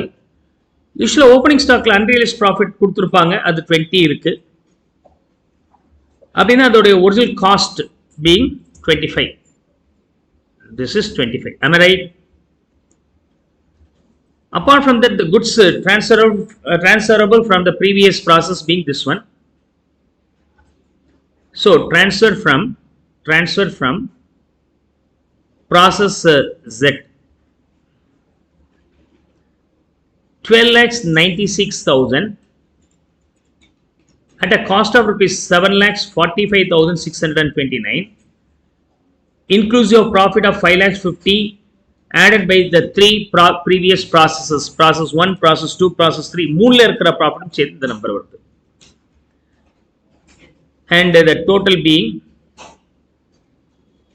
13,41,000, and here being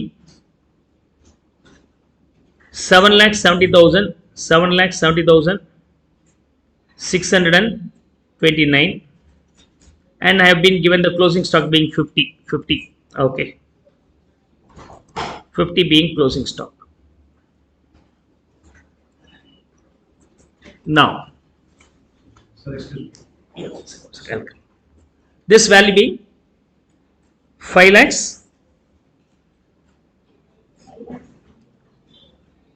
5,70,000, 5,70,000 or is it 2,20 தானே? Okay, transfer பண்ணது 5 lakhs. Okay, 5,70,000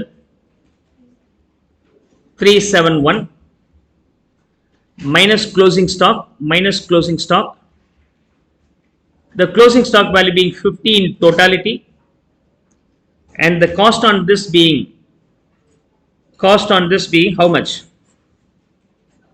28,733, and your profit component on this being 21,267.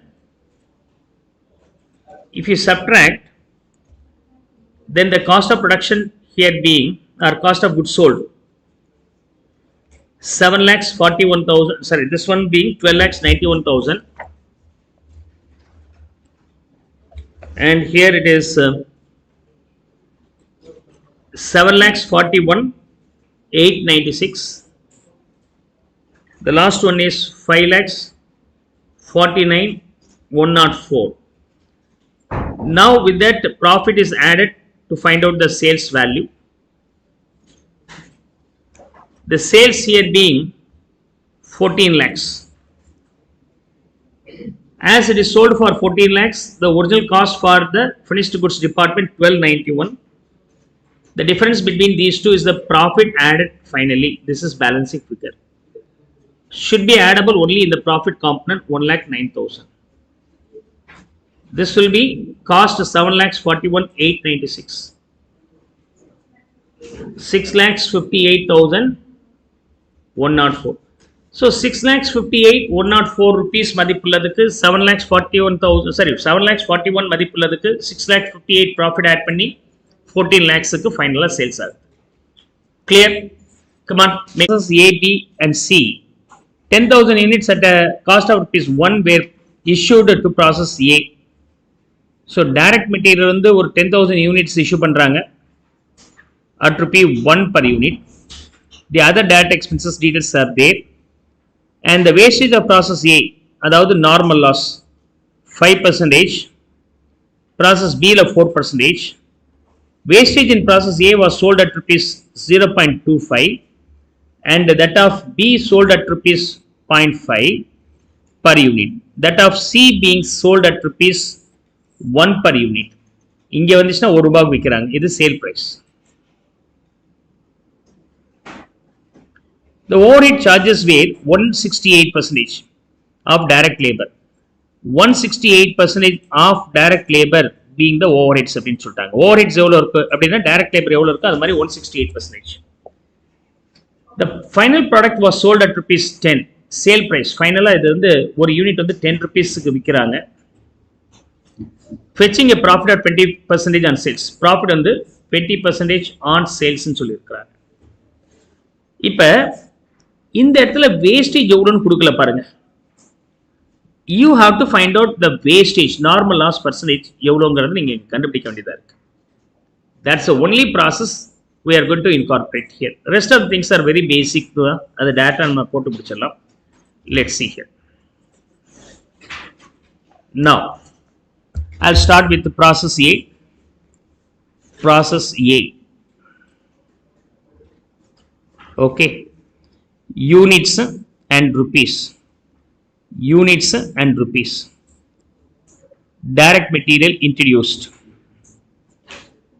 10,000 units at rupee 1 per unit. So value being 10,000. And other materials. Other material value being 1,000. Labor 5,000. Direct expenses 1,050. So 1,000.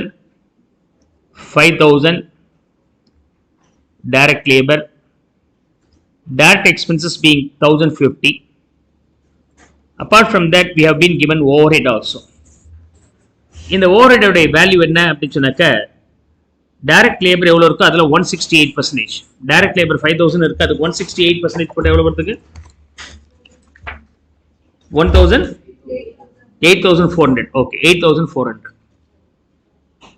And normal loss here being 5%. About 10,000 5% 500 units being lost. And this item can be saleable at rupee 25 paise per unit. Abdina 125 is recovered. 125 is recovered. We don't have abnormal loss or abnormal units. Abnormal gain. எதுமே இல்லைன்னு assume பண்ணிக்கலாம். So 10,000, the total cost being 25,450. Similarly here 10,000, total value being 25,450. Balance will be the finished goods transferable to process B. 9,500 units transferred, the cost being the balancing figure. உங்களுக்கு abnormal loss or gain வந்தா தான் கொஞ்சம் வேலை இருக்கும். அது இல்லங்கும்போது data balancing figure நீங்க போட்டுக்கலாம்.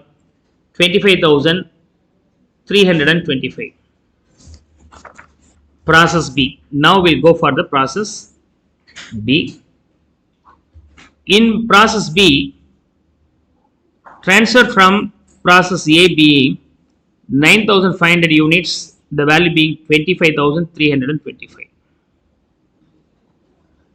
And இதுக்கான other cost வந்து other materials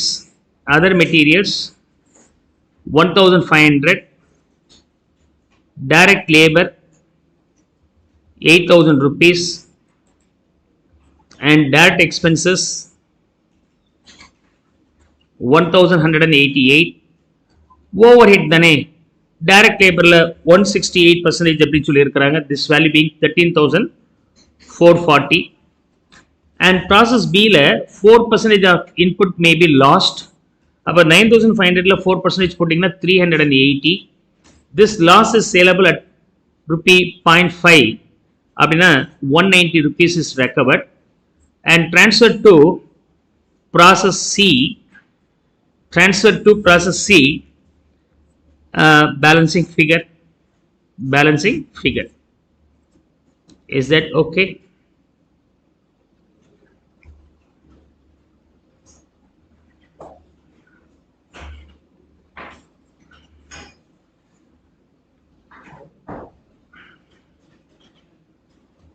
Now balancing figure எவ்வளவு வருது?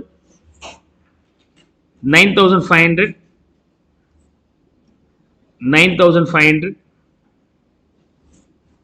and here the final value being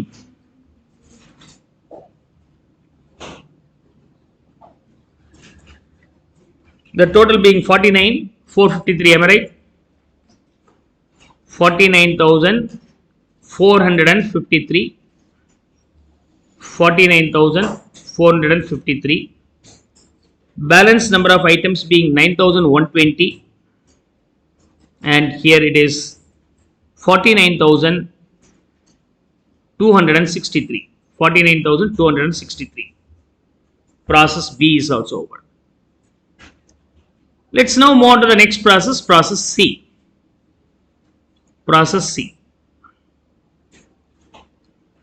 Process C வரும்போது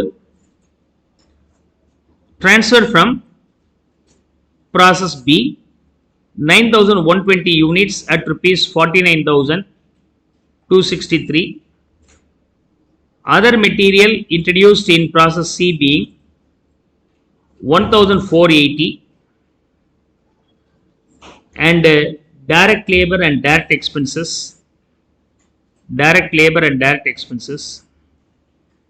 6,500 and 1,605.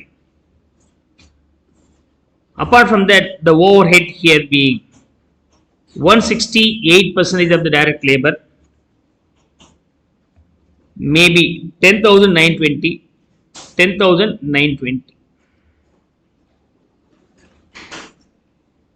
now normal loss, that percentage is missing but saleable at rupee 1. balance being finished goods 9,120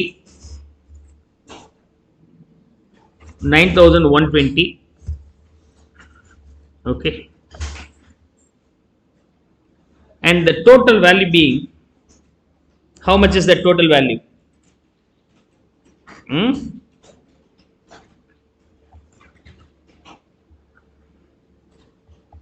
How much is the total value?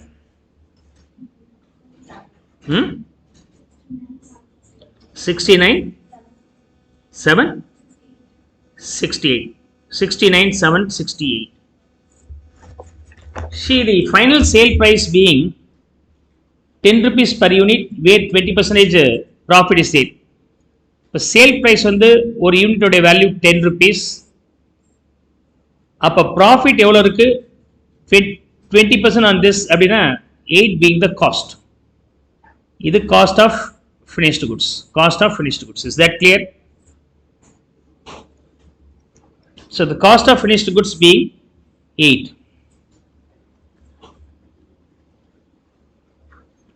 So the total being 9,120, 69,768 is the total cost.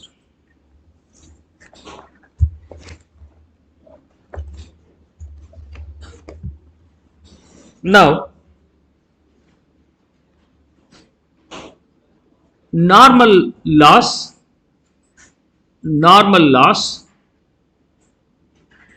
finished goods. I assume the number of units of normal loss being X, number of units of finished goods being Y. Overall, these two put together 120, and price per unit. In case of normal loss, it can be saleable at ₹1. In case of finished goods, the cost being 8. Then this value being X, this value being 8Y is equal to the value. The value is 69,768. Am I right? So we got two equation. X plus Y is equal to 9,120.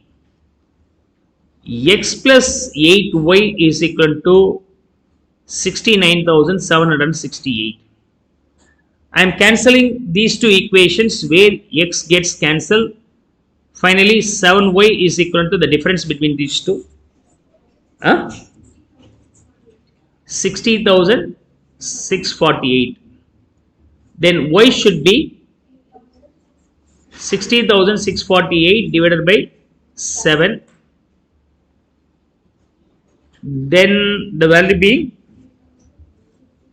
8,664. So we got the finished goods being 8,664 and the value of this being cost being 8. So if I multiply with 8, what is the value you are getting? 69,312. This will be the balancing figure. You know that X plus Y is equal to 9,120 na Y 8,664 அப்படி சொன்னாக்க Y X எவ்வளவு இருக்கணும் 456. Normal saleable at ₹1 அப்படி சொன்னாக்க revenue being 456. So the ultimate value will be this one. Is that clear? Verify whether the total is tallying or not. So now the beautiful illustration, only in the process C there is a small twist where we have to use the simultaneous equation to arrive this data.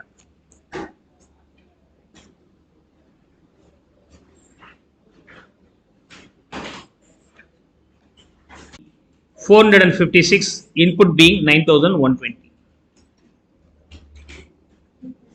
So 5% is the answer. The required answer being 5%.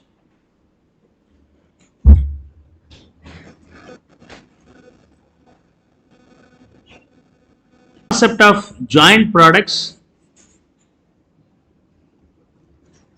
and byproducts. Joint products and byproducts. Even you better understand the term co-product also. 3 terms you have to understand. And apart from these 3 terms, you have to understand joint cost and further process cost or further cost and split off point.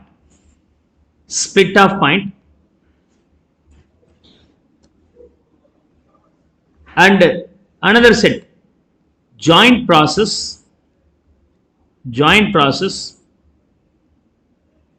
and further process. Okay, these are the terminologies you have to understand. Joint products, byproducts, co-products, joint cost, further cost, split off point, joint process and further process. These are the points you are going to understand. In an organization, they are doing a joint process. Adavadhu, they introduce the raw material. After incurring the direct wages, direct expenses and overheads, they will do process. In a point in time, we get the output. That output will not be single variety. It may be multiple varieties. From the raw material, we get 3 types of products: A, B, as well as sometimes X. A, B and X. The point in which we are identifying 3 different products, this point is called split off point. This point is called split off point. Okay. Hope now you'll understand this one. So split off point is the point where we are identifying the different varieties of output produced in a joint process. இங்க இந்த part இருக்கு இல்லையா, this part of process operation, you know, this operation is called joint process. இது பேரு joint process or joint operation. இப்படி output வந்துச்சுல A, B, X ன்ட்டு அந்த அவுட்புட்டை அப்படியே சேல் பண்ணலாம், அல்லது இன்னும் கொஞ்சம் அடிஷனல் வேலையை செஞ்சு A1 அப்படின்னு சொல்லி சேல் பண்ணலாம். Any activity you carried over to convert that A into A to A1 is called further process. This is called further process. This is called further process. இந்த joint processக்கு நம்ம raw material ஒரு 100 rupeesum, direct wages ஒரு 200 rupees, direct expenses ஒரு 50, overhead 150. The overall cost we spend for this process, including the material, being 500 rupees. You know, that 500 rupees is called joint cost. இது பேர் என்னது? Joint cost. Joint processல நம்ம செஞ்ச செலவு பேர் joint cost. இந்த joint cost வந்து ப்ராடக்ட் A கா, B கா, அல்லது ப்ராடக்ட் X கா அப்படின்னா நம்மளால கிளியரா சொல்ல முடியாது. For all the 3 different outputs we have done this. For example, petroleum crude, அதை எடுத்து ப்ராசஸ் பண்றாங்க, then we get petrol, diesel, kerosene, tar and white petroleum jelly. இந்த மாதிரி n number of products are coming out, and petrol is sold at different price, and white petrol used for flights and all, different price will be there, and the tar as well as white petroleum jelly இதெல்லாம் வந்து வேற மாதிரி pricing இருக்கும். Okay, but இது எல்லாத்துக்கும் crude தான் input. In certain point in time we are getting all this output, and the petrol further process பண்ணி இது refine பண்ணா அதுல speed petrol அதுன்னு different varieties வருது, it has a less lead அப்படினு சொல்லிட்டுலாம் explanation கொடுக்கறாங்க. Can we sell as it is A, or doing some further process can be sellable as A1 அப்படினு சொன்னா அது நீங்க தான் டிசைட் பண்ணனும். அது எப்படி டிசைட் பண்றது we'll see that later. அப்ப இந்த இடத்துல A-வை A1 ஆ கன்வர்ட் பண்றதுக்கு ஒரு 200 rupees spend பண்ணியிருக்கோம் அப்படி சொன்னாக்க, this 200 rupees is called further process cost. This is called further process cost. Further process cost or further operation cost. Is that okay? So we have now understood what is called further cost, what is called joint process, what is called further process. And in the further joint process பண்ணும்போது செஞ்ச செலவு பேர் joint cost நம்ம சொன்னோம். So we have seen all these terminologies here. Now let me explain what is called joint product and byproduct. Joint product na enna? In the split off point க்கு பிறகு we have identified 3 different varieties னு சொன்னோம் இல்லையா? அதுல if these items are having the same market potential value அப்படினு சொன்னாக்க அதுக்கு பேர் joint products. அதுக்கு பேர் joint products. Is that okay? Joint products or sometimes main product. அதே சமயத்துல அதோட சேர்த்து இன்னொரு ப்ராடக்ட் வந்திருக்கு X. It has very negligible value or sometimes negative value. அப்படி வந்துச்சுன்னா இதுக்கு பேர் பை ப்ராடக்ட். அப்படின்னா என்னுடைய இன்டென்ஷன் வந்து to manufacture the main products, not the byproduct, but while manufacturing the joint products or main products, I am getting side by side some additional products also. அது பேர் byproduct நம்ம சொல்றோம். That will be called as byproduct. Okay, நெல்லை எடுத்து நீங்க அரிசியும் தவிடும் ready பண்றீங்க அப்படி சொன்னாக்க உங்களோட இன்டென்ஷன் வந்து அரிசி தானே ஒழிய தவிடு கிடையாது. அரிசி வந்து மெயின் ப்ராடக்ட், தவிடுங்கிறது by product. Is that okay? Now how can you say that the product as being the main product and by product? ஒரு காலத்துல வந்து பாத்தீங்கன்னா கைக்குத்தல் அரிசின்னு சாப்பிடுவாங்க. அரிசியில மேல என்ன இருக்கும், அந்த உமியெல்லாம் சரியா போயிருந்திருக்காது, அதோட சேர்ந்து சாப்பிடுவாங்க, உடம்புக்கு நல்லது அப்படின்ட்டு. அது வாயில வச்சு எவ்வளவு நேரத்தை கிடைக்கிறது, பாலிஷ் பண்ணி சாஃப்டா கொடுக்கணும்னா எல்லாம் பாலிஷ் பண்ணி சாஃப்டா ஒயிட் கலர்ல கொடுக்க ஆரம்பிச்சாங்க. அதை சாப்பிட ஆரம்பிச்சோம். இப்ப டாக்டர் கிட்ட போனா அவர் என்ன சொல்ற, பிரிஸ்கிரிப்ஷன்ல இந்த அரிசி இப்படி சாப்பிட்டீங்கன்னா உங்களுக்கு வந்து டைஜஷன் ப்ராப்ளம் வரும், எல்லா வியாதிக்கும் அதான் காரணம். அப்ப நீங்க என்ன பண்ணோம் அப்படின்னா, you have to add the rice burn with this அப்படிம்பாங்க. என்னது ரைஸ் பர்ன் அப்படின்னா என்னது, தவிட இப்ப இங்கிலீஷ்ல டீசெண்டா சொல்லுவாங்க. சரிதான் அப்படின்ட்டு நான் போய் சூப்பர் மார்க்கெட்ல போய் செக் பண்ணா 1 கிலோ 55 ரூபா போட்டுருக்கான். இந்த தவிடு கொஞ்சோண்டு மிக்ஸ் பண்ணிக்கோன்றான். அட பாவிகளா, அதுதான் சேர்த்து முன்னாடியே வாங்கிட்டு இருந்தோமே கைக்குத்தல் அரிசின்ட்டு. அது தனி இது தனி அப்படின்னா எனியோ. எதுக்கு சொல்றேன்னா, by product sometimes may become main product also. அரிசி 40 ரூபா, தவிடு வந்து 50 ரூபா வச்சு விற்கிறான். Right, it's happening. ஆனா இந்த தவிடு வச்சு ஃபர்தர் ப்ராசஸ் பண்ணீங்கன்னா தவுட் ஆயில் எடுக்கிறாங்க. ரைஸ் பர்ன் ஆயில் அப்படின்னு கேள்விப்பட்டிருக்கீங்களா? எத்தனை பேர் கேள்விப்பட்டிருக்கீங்க? ரைஸ் பர்ன் ஆயில் அது வந்து கிட்டத்தட்ட 150-200 ரூபாய் செலவு பண்ற ரேட்டை சொல்றான். அரிசிக்கிட்லயும் அது ஜாஸ்தி ரேட் ஆயிடுது. அப்படின்னா இந்த ஸ்பிளிட் ஆஃப் பாயிண்ட்ல வந்த அவுட்புட்ல எது வேல்யூபுலா இருக்கோ அதுதான் என்னோட இன்டென்ஷன் ஃபார் மேனுஃபேக்சரிங் ப்ராசஸ் சொன்னால் அது ஜாயின்ட் ப்ராடக்ட். பை ப்ராடக்டா இருக்கிறது நாளைக்கு அது வேல்யூபுலா போச்சுன்னா அது மெயின் ப்ராடக்டா மாறிடலாம். Is that okay? விவசாயத்தை பண்ணி என்ன பண்றது, தக்காளி எல்லாம் போட்டு என்ன பண்றது அப்படின்னு சொல்லிட்டு யோசிச்சுட்டு இருந்தாங்க. இப்போ வந்து பாத்தீங்கன்னா சும்மா இல்லாம ஒரு தக்காளி வியாபாரம் பண்ணியிருக்காரு, ஒரு மாசத்துல கோடீஸ்வரன் ஆயிட்டாருன்னு நியூஸ் வந்துருக்கு. பாத்தீங்களா? ஒரு கிலோ தக்காளி 150 ரூபாய் 200. Have you heard about that? Go and search the newspaper where by selling the tomato by a farmer becomes a millionaire அப்படின்னு பாத்தீங்கன்னா பேரை போட்டு வச்சிருக்கிறான் ஒரு கப்பல். அது மாதிரி நாம இது ஒரு பிரயோஜனக்கும் இல்லாததுன்னு நினைச்சிருந்த அந்த by product may become sometimes costly, may become sometimes. Anyhow, for the immediate decision making, whether it's a main product or byproduct, those products having more value will be called the main products. அதுல 2-3 வந்துச்சு அப்படின்னா இது எல்லாத்தையும் சேர்த்து joint ப்ராடக்ட்னு சொல்லுவாங்க. அதுலயும் இன்னொரு output வந்து கம்மியான வேல்யூல வந்துச்சு அப்படின்னா பை ப்ராடக்ட். இந்த பை ப்ராடக்ட்டுக்கு யூஸ்வலா ஸ்கிராப் வேல்யூ இருக்குங்க. ஸ்கிராப் வேல்யூ இருக்கும், சின்ன வேல்யூ இருக்கும். Scrap value sometimes negative value கூட இருக்கும். நெகட்டிவ் வேல்யூ பை ப்ராடக்ட் வந்து ரொம்ப ஹசார்டஸா இருக்கும். ஹசார்டஸா இருக்கும்போது அந்த ப்ராடக்ட்டை நம்ம டிஸ்கார்ட் பண்றதுக்கு we need to spend the money. 5 rupees sir 1 kilo அப்படிங்களா எடுத்துங்க அப்படின்னா இதை கொண்டு போய் எங்க வீட்டில் போட்டு அதை ப்ராசஸ் பண்றதுக்கு 25 ரூபாய் கேரிங் காஸ்ட் கொடுங்க அப்படிம்பாங்க. ஸோ அப்படின்னு என்ன ஆச்சு, நமக்கு 25 rupees கேரிங் காஸ்ட், அந்த ப்ராடக்ட் வித்து 5 ரூபாய் 2 கிலோ டிஃபரெண்ட் 20 ரூபாய் நாம கொடுக்க வேண்டியது இருக்கு. ஸோ அந்த மாதிரி கூட we may have sometimes negative by products. So these are the products we have. Hope you will now understand what is called joint product and what is called byproduct. Is that okay? அதோட cost எல்லாம் நமக்கு தெரிஞ்சிருச்சு. Now what is called co-products are அப்படின்னு சொன்னாக்க parallelly produced but not necessarily processed by joint process. அதாவது ஏங்கிற ஒரு input போச்சு, அதுல இருந்து நான் A1 அப்படிங்கறத அவுட்புட் கொடுத்தேன், Bங்கிற ஒரு இன்புட் போச்சு, அதுல இருந்து B1 அப்படின்னு அவுட்புட் கொடுத்தாரு. ரெண்டுமே ஒரே நாள்ல வேலை நடக்குது அப்படின்னு இது ரெண்டு என்னது கோ ப்ராடக்ட்ஸ். இது ரெண்டும் கோ ப்ராடக்ட். இதுக்கு தனியா செலவு இருக்கு, இதுக்கு தனியா செலவு இருக்கு, தனித்தனியா ஐடென்டிஃபை பண்ண முடியும். பட் ரெண்டுமே ஒரே பாயிண்ட் இன் டைம்ல ஆப்ரேட் பண்ணப்பட்டது, ரெண்டுமே ஒரே பாயிண்ட் இன் டைம்ல அவுட்புட் வந்திருக்குன்னா அது பேர் கோ ப்ராடக்ட் நம்ம சொல்லுவோம். ஓகே, ரெண்டு கோர்ஸ் சேர்த்து படிச்சீங்கன்னா அது பேர் கோ ப்ராடக்ட். ரைட். இப்ப சிஏ சிஎம்ஏ ரெண்டு சேர்த்து படிச்சீங்கன்னா அது வந்து சிஏ சிஎம்ஏ ரெண்டுமே குவாலிஃபை ஆயிட்டீங்கன்னா அது வந்து மெயின் ப்ராடக்டா பை ப்ராடக்டா இல்ல கோ ப்ராடக்டா அப்படி சொன்னாங்க. ரெண்டும் பாஸ் பண்ணீங்கன்னா அது கட்டாயமா ஜாயின்ட் ப்ராடக்ட்ஸ் தான் இல்லையா? காஸ்ட்லி தானே ரெண்டுமே.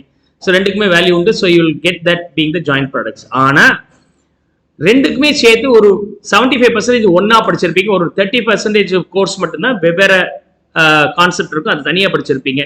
அந்த 70% வரைக்கும் இருக்கிறது ஜாயின்ட் ப்ராடக்ட். அது பதிலாக ஒரு சிஎம்ஐயும் சம்பந்தமே இல்லாமல் ஒரு கம்ப்யூட்டர் கோர்ஸும் படிச்சீங்க ஒரே வருஷத்துல ரெண்டுமே அப்படின்னு சொன்னாக்க computer course comes under different category and CA comes and different category. அப்போ சிஎம் கம்ப்யூட்டர் சயின்ஸுக்கும் நீங்கள் ஒரு சர்டிஃபிகேட் வாங்குறீங்கன்னா இது ரெண்டுமே கோ ப்ராடக்ட் சர்டிஃபிகேட்ஸ்னு வச்சுக்கலாம். Hope you could understand. There will not be joint process. Anyhow, for your examination purpose, co-product will not be your syllabus. So only joint product and byproduct will be there. And sometimes what is co-product and difference between co-product and joint product and keta answer solno அப்படிங்கிறதுக்காக நான் கொடுத்திருக்கிறேன். Is that clear? Hope you could now understand. Particular point in time, joint split of pointல we are identifying 3 different products A, B and X. And where the products are having the equal value or more valuable அப்படின்னு சொன்னாக்க அது பேர் joint ப்ராடக்ட்ஸ்னு சொல்லுவோம். Less வேல்யூபிளா இருக்கிற ப்ராடக்ட்டை by ப்ராடக்ட்னு சொல்லுவோம். அது அந்த பாயிண்ட் இன் டைமே விற்கலாம் அல்லது ஃபர்தர் காஸ்ட் இன்கர் பண்ணி இன்னும் கொஞ்சம் ஃபர்தர் ஆப்ரேஷன் பண்ணி ஒரு ஆட் ஆன் வேல்யூவா நம்ம சேல் பண்ண முடியும். A பிளஸ் B B1 அப்படின்னு சொல்லிட்டு கூட சேல் பண்ணலாம். இந்த ஜாயின்ட் காஸ்ட் இருக்கு இல்லையா, inclusive of material, labour, other expenses, overhead and input cost. Say if it is being 1 lakh ன்னு சொன்னால் இந்த 1 lakhல how much is for A sir, how much is for B, how much is for X. இப்படி நம்ம split of பண்ண வேண்டியது இருக்கு. அந்த காஸ்ட்டை நம்ம செக்ரிகேட் பண்ண வேண்டியது இருக்கு. That's a predominant work. Let me now see the joint process cost, how this is going to be appropriated or apportioned among the joint products, not byproduct. Joint product எப்படி பண்ணலாம் அப்படி சொன்னாக்க, அந்த joint process cost assumed to be say 1 lakh ன்னு சொன்னால், அதுல இருந்து நமக்கு ABC அப்படின்னு 3 விதமான joint products வருது. எல்லாமே என்னது joint products. இது எப்படி அப்போர்ஷன் பண்றோம் அப்படி சொன்னாக்க, ஒன்னு average unit cost method, அல்லது physical unit method, or survey or weighted average method, contribution margin method, and market value method at the time of separation or further process, reverse cost method or NRV, net realizable value method, reverse cost method with constant GPR or constant GP ratio method.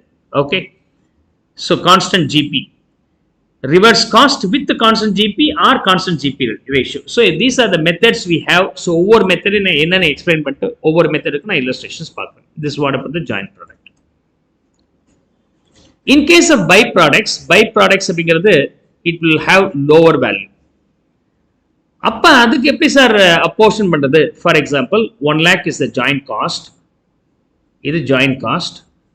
அதுல A B ரெண்டுமே main products, X being the byproduct. இதுல ஒரு 100 unit, இதுல ஒரு 100 unit, இதுல ஒரு 200 unit வந்திருக்கு. 1 லட்சம் ரூபாய் செலவு பண்ணியிருக்கிறீங்க மொத்தம் 400 யூனிட்டுக்குன்னு சொன்னால், ஒவ்வொரு யூனிட்டுக்கும் ஏக்கு மட்டும் எவ்வளோனா அதே ரேஷியோ பிரிக்கலாம் இல்லையா? 100:100:200, 1:1:2ன்னு பிரிச்சோம்னா, இதுக்கு 25,000 ரூபாய், இதுக்கு 25,000 ரூபாய், இதுக்கு 50,000 ரூபாய். For example A being rice, இது வந்து புரோக்கன் ரைஸ், இது ரைஸ் பர்ன், இது தவுடு, இது அரிசி, இது உடஞ்சு போன அரிசி. அப்படின்னா இதுதான் ஜாஸ்தி இருக்கு, இதுக்கு 50,000 ரூபாய் போட்டாங்க, ரொம்ப சௌரியமா போச்சு, எவனும் வாங்க மாட்டான் இல்லையா? அப்ப இது நியாயமா இருக்கா? இது வந்து பை ப்ராடக்ட்டுங்க, இது வந்து மார்க்கெட்ல வித்த கம்மி தாங்க வரும். எவ்வளவு வருங்க? 2,000 ரூபாய் தான் வரும். அப்படியா? 2,000 ரூபாய் அந்த ப்ராடக்ட்டுக்கு ஜாயிண்ட் காஸ்ட் 50,000 ரூபாய் ஆச்சுன்னு சொன்னா நமக்கு தான் நஷ்டம், எவனும் வாங்க மாட்டான். அப்ப நம்ம என்ன பண்ணலாம்? இது எப்படி செக்ரிகேட் பண்ணலாம்? இதனால எவ்வளவு தர முடியுமோ அந்த அமௌண்ட் அவங்ககிட்ட சார்ஜ் பண்ணுங்க. பை ப்ராடக்ட்னால 2,000 ரூபாய் தான் வரும். செலவு பண்றதுக்கு ஏதாவது செல்லிங் எக்ஸ்பென்ஸ் ஏதாவது இருக்கான்னா, ஆமா சார் இன்னொரு 500 ரூபாய் அது செலவும் ஆயிடுது. அப்ப 1,500 ரூபாய் தான் நெட்டே வருமா? அப்ப 1 லட்சம் ரூபாய் செலவு வந்துச்சுன்னா இதுக்காக நீங்க 1,500 ரூபாய் தான் அலோகேட் பண்ண முடியும். பேலன்ஸை ஏபிக்கு ஏதாவது ஒரு மெத்தட்ல அலோகேட் பண்ணுங்க. Okay, either sales margin method, இதில் 4 மாடல்ஸ் பார்த்தோம்னா இந்த மெத்தட்ல ஏதாவது ஒரு மெத்தட்ல அலோகேட் பண்ணுங்க. அப்படின்னா this is the logic. Value on realisation, இதுல என்ன பணம் வந்துச்சு, மார்க்கெட் வேல்யூ என்ன இருக்கு, அது மட்டும் நீங்க சப்ட்ராக்ட் பண்ணுங்க, அதுதான் இதோட cost. Or we may have some technical estimate, or இந்த மாதிரியான ப்ராடக்ட் மார்க்கெட்ல என்ன ரேட்டுக்கு போகும், நமக்கு எவ்வளவு கலெக்ஷன் வரும் அப்படிங்கிறது கம்பேரிட்டிவ் பிரைசிங் மெத்தடோ இல்ல ரீயூஸ் பிரைசிங் மெத்தடோ, இதை திரும்ப யூஸ் பண்ணா என்ன கெயின் கிடைக்குமோ அந்த ரேட்ல நம்ம வேல்யூவை கொண்டு வரலாம். அப்படி கண்டுபிடிச்ச வேல்யூ நம்ம என்ன சார் பண்ண போறோம்? How do we treat that in our books of accounts?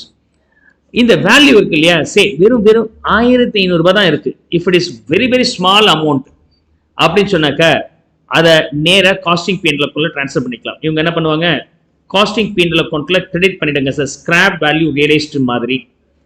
அப்ப இந்த 1 lakh சார், இந்த 1 lakh மிச்சம் இருக்கக்கூடிய மெயின் ப்ராடக்டான ஏபிக்கு அலோகேட் பண்ணிடுங்க அப்படிங்கிறது ஒன் ஆஃப் த மாடல். ரெண்டாவது மாடல் என்ன பண்ணலாம்னா, 1 lakhல 1,500 போக மிச்சம் இருக்கு இல்லையா 98,500, இந்த 98,500 மட்டும் ஏக்கும் பிக்கும் செக்ரிகேட் பண்ணுங்க. அதாவது இந்த ஸ்கிராப் வித்து அல்லது பை ப்ராடக்ட் வித்து வந்த அமௌண்ட்டை P&L கிரெடிட் பண்ணுங்க. என்டையர் ஜாயிண்ட் ப்ராடக்டோட ஜாயிண்ட் ப்ராசஸோட காஸ்ட் 1 lakh ஏபிக்கு பிரிச்சு கொடுத்துருங்கிறது one of the approaches.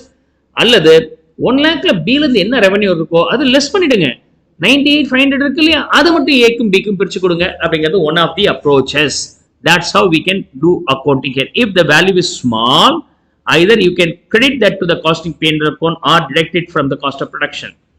Or B, if the value is considerable, value வந்து இதுக்கே ஒரு 20,000 30,000 வந்திருக்கு அப்படி சொன்னாக்க இதை ஏபிக்கு எப்படி பண்றீங்களோ அதே மாதிரி நீங்க ஜாயிண்ட் காஸ்ட் அலோகேட் பண்ண மாதிரி இதுக்கும் பண்ணிடுங்க. அதுக்கு நியாயமான பணம் இருக்குங்க, வேல்யூ இருக்குங்க, பை ப்ராடக்ட் தான், ஆனா அது நல்ல ரேட்டுக்கு விற்க முடியும் அப்படின்னு சொன்னா ஏபி அண்ட் பை ப்ராடக்ட்டுக்கு என்ன ஜாயிண்ட் ப்ராடக்ட் எப்படி செக்ரிகேட் பண்றீங்களோ அதே மாதிரி இதையும் ஜாயிண்ட் ப்ராடக்ட் மாதிரியே ட்ரீட் பண்ணி நீங்க ரெக்கவர் பண்ணிடலாம். And if it goes for the further process சொன்னால் என்ஆர்வி வில் பி டேக்கன். என்ன மெத்தட்? என்ஆர்வி. அதாவது எக்ஸ் வந்து ஃபர்தர் ப்ராசஸ் பண்ணி X1 சொல்லி விற்க முடியும். இந்த X1 சொல்லி விற்கும்போது 10,000 ரூபாய் சார். Xல இருந்து X1 கன்வெர்ட் பண்றதுக்கு எனக்கு 3000 ரூபாய் செலவாகுது. அப்படியா? இந்த 10,000 ரூபாய் 3000 ரூபாய் போயிடுச்சுன்னா பேலன்ஸ் 7,000 ரூபாய் இருக்குல்ல, இந்த 7,000 ரூபாய் தான் NRVன்னு சொல்லுவோம். அந்த வேல்யூவை நீங்க கன்சிடர் பண்ணலாம். இந்த 1 lakhல இருந்து 7,000 ரூபாய் சப்ட்ராக்ட் பண்ண பேலன்ஸ் 93,000 வந்து ஏக்கும் பிக்கும் நீங்க அலோகேட் பண்ணலாம். You can allocate this 93,000 to A and B. This is the treatment of byproduct. Treatment of byproduct. Is that clear? இங்க இன்புட் இன்ட்ரோடியூஸ் பண்றோம். This is split off point. This is split off point. In this split off point we get three outputs A, B as well as X. A, B, X. இது எல்லாமே joint products. X வந்து byproduct னு வச்சுக்கலாம். This is byproduct. These two are joint products. இங்க we have the joint cost. இந்த cost allocate பண்ணா ஏக்கு எவ்வளவு வருதுன்னா, at the point of A the sale price being, sale price at this point 1 lakh விக்கலாம், B 2 lakhs விக்கலாம், X விட்டுருங்க, அது by product. இதை நீங்க ஃபர்தர் ப்ராசஸ் பண்ணீங்கன்னா A பிளஸ் அப்படின்னு சொல்லி விற்கலாம். இதை B B பிளஸ் சொல்லி விற்கலாம். ஏவை A பிளஸ் மாத்தி வித்தீங்கன்னா வெறுமனே ஏன்னு சொல்லி விற்கலாம், அல்லது சில ஃபர்தர் ப்ராசஸ் பண்ணி இது A பிளஸ் அப்படின்னு சொல்லிட்டு நீங்க விற்கலாம். சுகர் கேன் ஜூஸா விற்கலாம், அல்லது அதை கேன் சுகரா கன்வெர்ட் பண்ணி விற்கலாம், இல்லை கேண்டியா மாத்தி விற்கலாம். எப்படி விற்க போறீங்க? சுகரா விற்க போறீங்களா, சுகர் கேன் ஜூஸா விற்க போறீங்களா, சுகரா விற்க போறீங்களா, சுகர் கேன் கேண்டியா விற்க போறீங்களா? ஸோ அப்ப நீங்க ஒரு விஷயத்தை ப்ராசஸ் பண்ணி ஃபர்தரா விற்கிறீங்க இல்லையா? இப்ப A பிளஸ்ஸா வித்தா 1.25 லட்சம் ரூபாய், 1.5 லட்சம் ரூபாய் போகும். 2 lakhs இருக்கு இல்லையா, இது 3 lakhs போகும். ஓகே, ஸோ அப்ப ஏவை வித்தா 1 lakh, A1 A பிளஸ் சொல்லி வித்தீங்கன்னா 1.5 lakhs. B வித்தா 2 லட்சம் ரூபாய், B பிளஸ் சொல்லி வித்தால் 3 லட்சம் ரூபாய். ஏவை A பிளஸ் மாத்துறதுக்கு எனக்கு 10,000 ரூபாய் செலவாகுது. இதுக்கு பேர் further process cost. Further process cost. Okay, ஆனா B B பிளஸ் பண்றதுக்கு எனக்கு 1.5 lakhs செலவாகுது. இப்ப சொல்லுங்க, இந்த ஏபில எதை நீங்க ஃபர்தர் ப்ராசஸ் பண்ணலாம், எதை ஃபர்தர் ப்ராசஸ் பண்றதுக்கு அட்வைசபிள் கிடையாது. Now see, what is the incremental revenue, sir? Incremental revenue due to the further process. 1 லட்சம் ரூபாய்க்கு விற்க வேண்டியதை 1.5 லட்சத்துக்கு விற்க முடியுது. 50,000 ரூபாய் எக்ஸ்ட்ரா ரெவன்யூ கிடைக்குது. எப்ப? ஒரு 10,000 ரூபாய் எக்ஸ்ட்ரா செலவு பண்ணாலும். அப்ப ரெவன்யூ அதிகமா இருக்கு, then the further process cost அப்படின்னு சொன்னா 40,000 ரூபாய் எனக்கு இந்த ஃபர்தர் ப்ராசஸ் பண்ணால் இன்க்ரீஸ் ஆகும் ரெவன்யூ. ஆனா B 2 lakhs மதிப்புள்ளத 3 lakhs வித்தோம்னா எனக்கு அடிஷனலா 1 லட்சம் ரூபாய் கிடைக்குது. அடிஷனலா பண்ற 1 லட்சத்துக்கு நான் எவ்வளவு அடிஷனல் செலவு பண்றேன்? 1.5 லட்சம் ரூபாய் செலவு பண்ணி 1 லட்சம் ரூபாய் கையில நிக்குது. அந்த செலவு பண்ணமா, you can stop this. So here you are losing 50,000 rupees because of further process. So product B should not be further processed further, but product A should be processed further. அப்ப further process என்ன அர்த்தம்னா, split down pointலயே விக்கலாம், அல்லது அதை further process பண்ணிட்டு additional வேல்யூக்கு விற்க முடியும். அது பேர் தான் further process. இந்த further process பண்ணலாமா வேண்டாமான முடிவு எடுக்கிறதுக்கு எதை வச்சு நம்ம பார்க்கலாம்னா, what is a further revenue? அதாவது further process பண்றதுக்கு முன்னாடி என்ன ரேட் விற்க முடியும், further process பண்ணிட்டு என்ன ரேட் விற்க முடியும், இந்த ரெண்டுக்குள்ள டிஃபரன்ஸ் வந்து further revenue. அந்த further revenue வரணும்னா further process பண்ணியிருக்கணும்னா அதோட காஸ்ட் என்ன? You compare the further process cost and the further process revenue, incremental revenue. If the incremental revenue is higher, then that further process will be done. Incremental revenue is higher, then further process is carried on. If the further process cost is higher than the incremental revenue, it is not advisable. You should not do the further process. So further process பண்ணலாமா வேண்டாமா அப்படிங்கிறதுக்கான questions கேட்பாங்க. The further process is nothing but process after split off point. Okay, come on, make a note of it. Case பார்க்கலாம். அதுல average cost unit cost method. The Rama Corporation produces 4 products in a manufacturing process. The corporation produced 10,000 units of A. A வந்து 10,000 units பண்ணியிருக்கிறாங்கப்பா. And B 15,000. C 25, sorry 20,000 B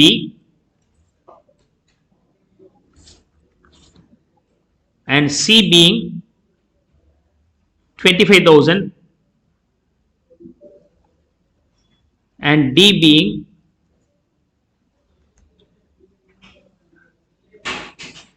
10, 20, இது 15, C 15, okay, okay.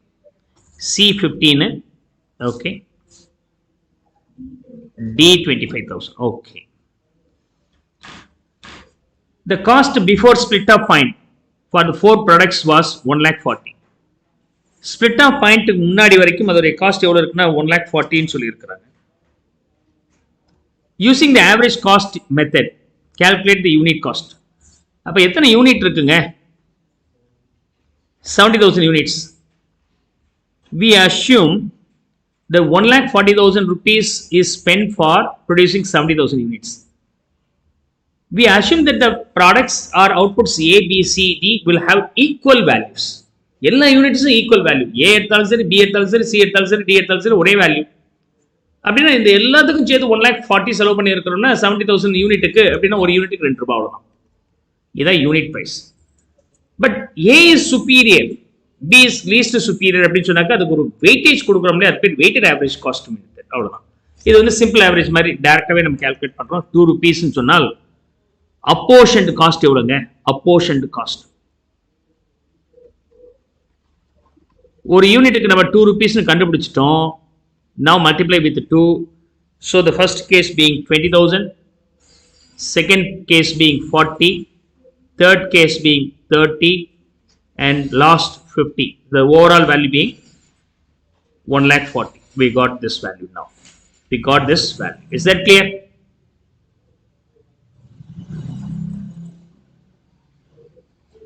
இங்க ஒரு pound input கொடுத்தீங்கன்னா ஒரு pound input கொடுத்த sorry yield in pounds for 1 ton of coal. ஒரு ton input கொடுத்தீங்கன்னா எவ்வளவு பவுண்ட் வருது அப்படின்னு சொல்றாங்க அவங்க. ஒரு கிலோ அப்படிங்கிறது almost 2 pound. That calculation is not required. 454 grams is equal to 1 pound. அப்போ ஒரு கிலோனா 1000 கிராம் அப்படின்னா 2 something. That's what about. அப்படின்னா ஒரு டன் 1000 கிலோ அப்படின்னா 2 times வந்து நமக்கு வரணும் இல்லையா? அப்ப 2000 பவுண்ட் வந்திருக்காதான் இங்க கொடுத்துருக்காப்பா. ரைட். கொஞ்சம் லாஸ் போக என்னென்ன அவுட்புட் கிடைச்சிருக்கு? we got coke, coal tar, benzoyl, sulfur of ammonia, gas. எல்லாமே பெட்ரோலியம் ப்ராடக்ட்ஸ் பா. க்ரூட உள்ளார கொடுத்துருக்காங்க. அதுல இருந்து இந்த மாதிரி வந்திருக்கு. 2000 வந்திருக்கு. ஓகே, பவுண்ட்ஸ்ல. ஓகே, பிரிட்டிஷ் டேர்ம் LBS, அது எக்ஸ்பென்ஷன் ஒரு பீரியட்ல பார்த்து வச்சிருக்க, கூகுள்ல சர்ச் பண்ணி பாருங்க தேவைப்பட்டா. LBS in short form we can call this being pound. Pound is equal to 454 grams. Right. அதுக்கு மேல தேவையில்லை. அது நீங்க ஜஸ்ட் இதை போட்டா போதுங்களே. 1420 பவுண்ட் பதில் கேஜின்னு போடுங்களேன். இப்ப என்ன இது 120, இது 22, இது 26, இது 412. பிசிக்கல் யூனிட் மெத்தடுங்க. Price of coal is 80 per ton. கோலுடைய பிரைஸ் 80ங்க ஒரு டன்னுக்கு. அதாவது 2000 பவுண்டுக்கு நமக்கு மெட்டீரியல் காஸ்ட் எவ்வளவு அப்படின்னு சொன்னாக்க, கோல் காஸ்ட் எவ்வளவு அப்படின்னு சொன்னாக்க 80. அப்ப அது கோக்குக்கு மட்டும் எவ்வளவு இருக்குன்னா இதே ரேஷியோல பிரிச்சு போடுங்க. அவ்வளவுதான். 80 into 1420 divided by 2000 போட்டீங்கன்னா எவ்வளவு வருது?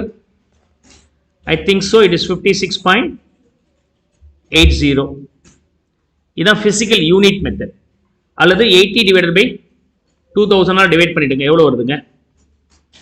ஒரு பவுண்டுக்கு எவ்வளவு காஸ்ட்னு தெரியும். 0.71 சீக்கிரம்.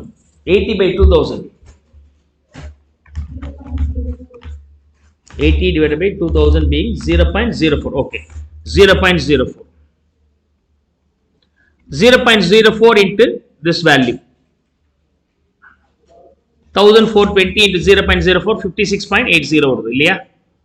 Same way we can calculate for the rest of the things. Here 4.8, and here 0.88, and here 1.04, and finally 16.48.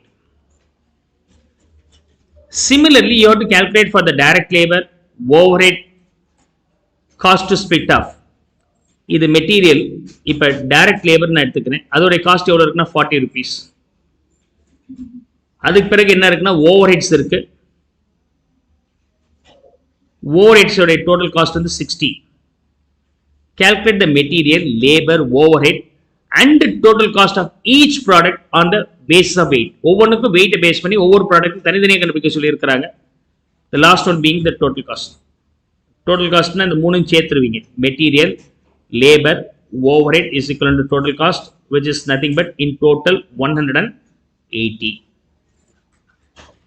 Now, Coke பிரிக்கும் போது நல்லா கவனிங்க. இது 80, இது 40. கால்குலேட்டர்ல யூஸ் பண்ணாமலே டக்கு டக்குன்னு போட தெரியணும். இது ஸ்பீட் அப் பண்ணிக்கணும். கால்குலேட்டர்ல எப்படி யூஸ் பண்றது தெரியுதா? இது எப்படி கண்டுபிடிச்சீங்க? 56.8 0.04 இருக்கு இல்லையா? இந்த என்டையர் செட் ஆஃப் வேல்யூஸை நீங்க 0.04 ஆல மல்டிப்ளை பண்ணிக்கிறீங்க இல்லையா? உங்களுடைய நான் சயின்டிபிக் கால்குலேட்டராக இருந்தால் 0.04 போடுங்க, இன்ட்டு பிரஸ் பண்ணுங்க, தென் 1420 ஆல மல்டிப்ளை பண்ணணும் இல்லையா? ஸோ 1420 போட்டு ஈக்குவல் போடுங்க. போட்டோன்னா உங்களுக்கு 56.80 வந்துருச்சு. கவனிங்க அடுத்தது.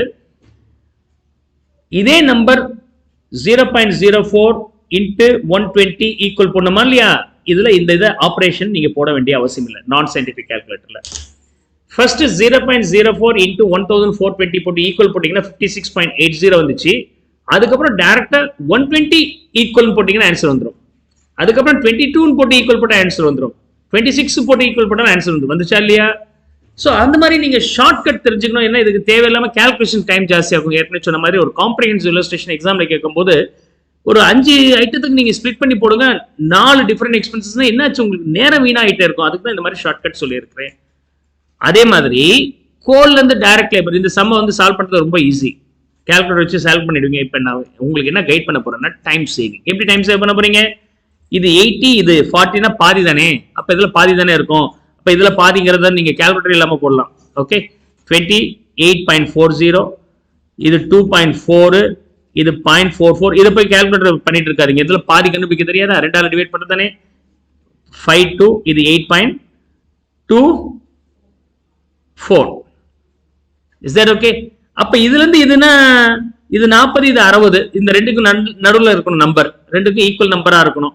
அல்லது இதை மாதிரி 1.5 டைம்ஸால மல்டிப்ளை பண்ணிட்டேங்க. இது மாதிரி half ஆல டிவைட் பண்ணேன். I divided this by half. இந்த வேல்யூ மாதிரி இது வந்து 1.5 டைம்ஸ் இருக்கா இல்லையா? 40, இது 60னா 1.5 டைம்ஸ். அப்ப 28.40 அதோட இன்னொரு 0.5 ஆட் பண்ணிட்டீங்கன்னா, அதாவது பாதி கண்டுபிடிச்சு ஆட் பண்ணிட்டீங்கன்னா முடிஞ்சிச்சு. 14.6 ஆட் பண்ணீங்கன்னா முடிஞ்சிருச்சு. அதாவது 28.40 ஒரு ஷேர்ப்பா, இன்னொரு 0.5க்கு இதுல பாதினா 14.2 தானே. அப்ப 42.6. இதுல 1.2 ஆட் பண்ணீங்கன்னா 3.6. இதுல 0.22 ஆட் பண்ணீங்கன்னா 0.66. இதுல வந்து 26 ஆட் பண்ணோம் அப்படின்னா 78. இதுல 4.12 ஆட் பண்ணோம். ஸோ அப்ப 12.36. எவ்வளவு ஈஸியா முடிஞ்சிச்சு பாருங்க. ஸோ அதனால இதெல்லாம் நான் என்ன சொல்றேன்னா ஷார்ட்கட்ஸ் சில சமயம் யூஸ் பண்ண வேண்டியது இருக்கு. இதுக்கெல்லாம் தேவையில்லாம டைம் ஜாஸ்தியாகும். இந்த மாதிரி சம்மும் சரி, ஓவர் ஹெட்டும் சரி. இந்த மாதிரி ஒரு ரிப்பீட்டட் நேச்சர் ஆஃப் ஒர்க்கிங்ஸ் வரும்போது நீங்க கொஞ்சம் ஷார்ட்கட் யூஸ் பண்ணி பழகிங்க. So that it will be very easy. Now summation of all these things will be the total cost. The total cost will be 127.80 and this will be 10.80 and this will be 1.98 and this will be 2.34 and finally 37.08. Clear? Yes. Finish up copying this.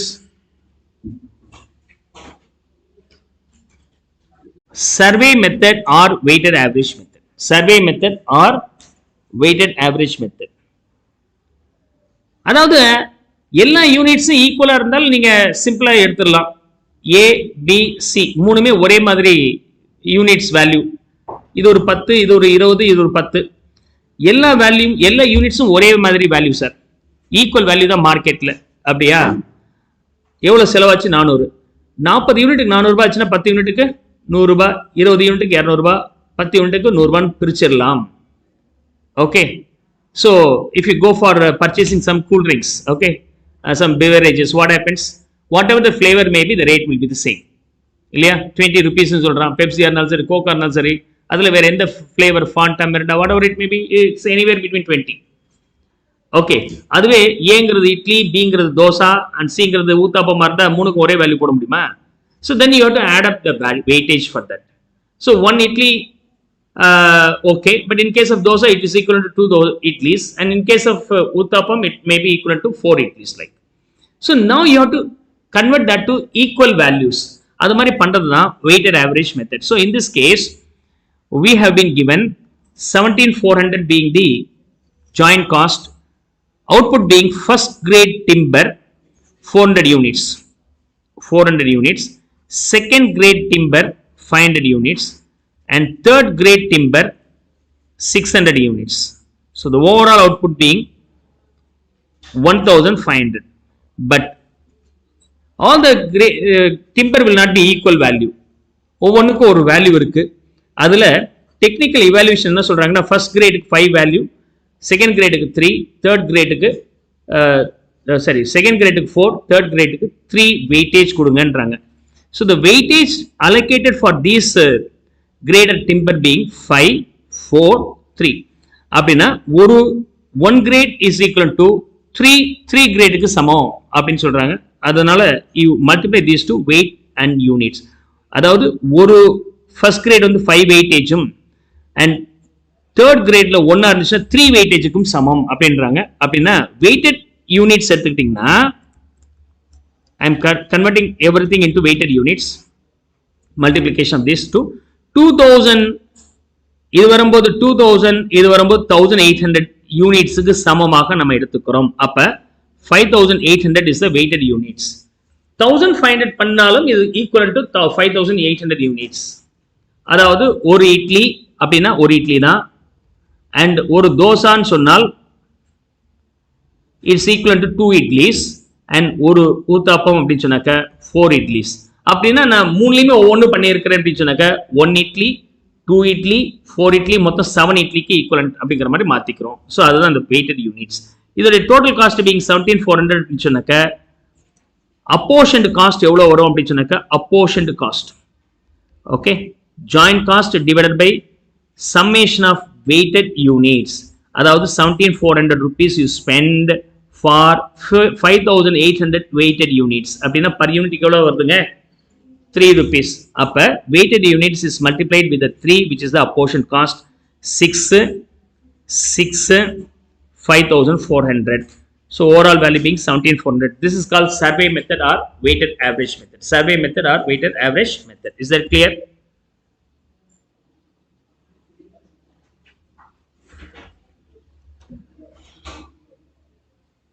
Joint cost இருக்கு இல்லையா, அதை variable cost and fixed காஸ்ட்னு பிரிச்சிங்க.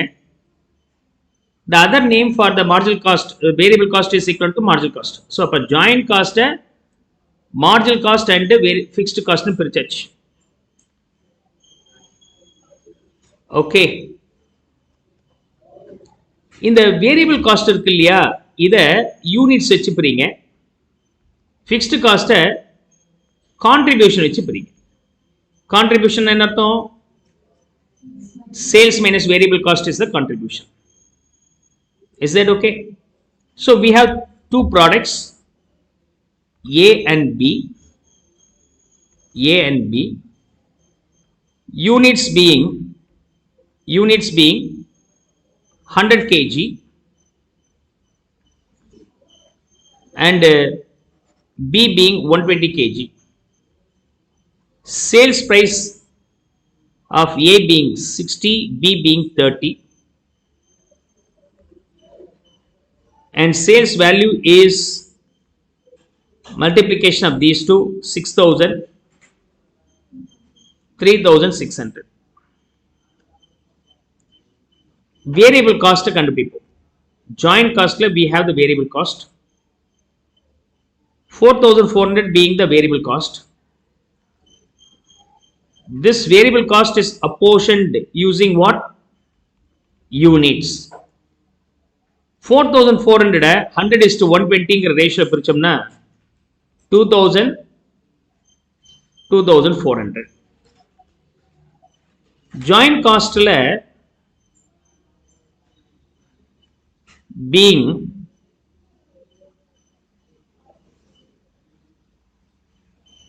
4,400 being marginal cost, 3,900 being fixed cost. But total joint cost being 8,300. Appa fixed cost 3,900 இருக்கு. இதை எப்படி அப்போர்ஷன் பண்ண போறோம்? Apportionment of fixed cost. How do you do? Using contribution. இதுதான் நீங்க contribution. அப்ப you need to find out the contribution. Contribution அப்படிங்கிறது என்னது? Sales minus variable cost. 6,000 minus 2,000, 4,000, 3,600 minus 2,400, 1,200. 5,200 is the contribution in total. Now use this ratio to apportion this. 3,900 4,000 is to 1,200 அப்படிங்கிற ratio பிரிச்சோம்னா 3,000 for A, 900 for B. Is that okay? So overall apportioned joint cost being variable cost and fixed cost ரெண்டு சேர்த்தா 5,000 for A, 2,400 and 900 சேர்த்தா 3,300. So the total cost ஆன 8,300 இந்த மாதிரி distribute பண்றோம். Contribution margin வந்தால் contribution கொடுத்தா டேட்டா பிரிச்சு போட்டுருங்க. கான்ட்ரிபியூஷன் கொடுக்காம சேல்ஸ் எல்லாம் கொடுத்துருக்காங்கன்னா ஜாயின்ட் காஸ்ட் வேரியபிள் அண்ட் ஃபிக்ஸ்டுன்னு கொடுத்துருந்தாக்க ஜாயின்ட் காஸ்ட் வேற வழியே இல்லை. நீங்க எப்படி வேரியபிள் காஸ்ட் எப்படி பிரிச்சாகணும் யூனிட்ஸ்ல அண்ட் ஃபிக்ஸ்டு காஸ்ட்டை வந்து கான்ட்ரிபியூஷன் மார்ஜின்ல பிரிக்கலாம். ஓகே, இதெல்லாம் ஒரு ஐடியாவுக்கு வச்சுக்கிட்டா போதுமானது. இதெல்லாம் நீங்க ஒரே பண்ண வேண்டாம். You can forget for the examination. Examination point of வியூல ஒன்று மட்டும் பார்த்தா போதுமானது.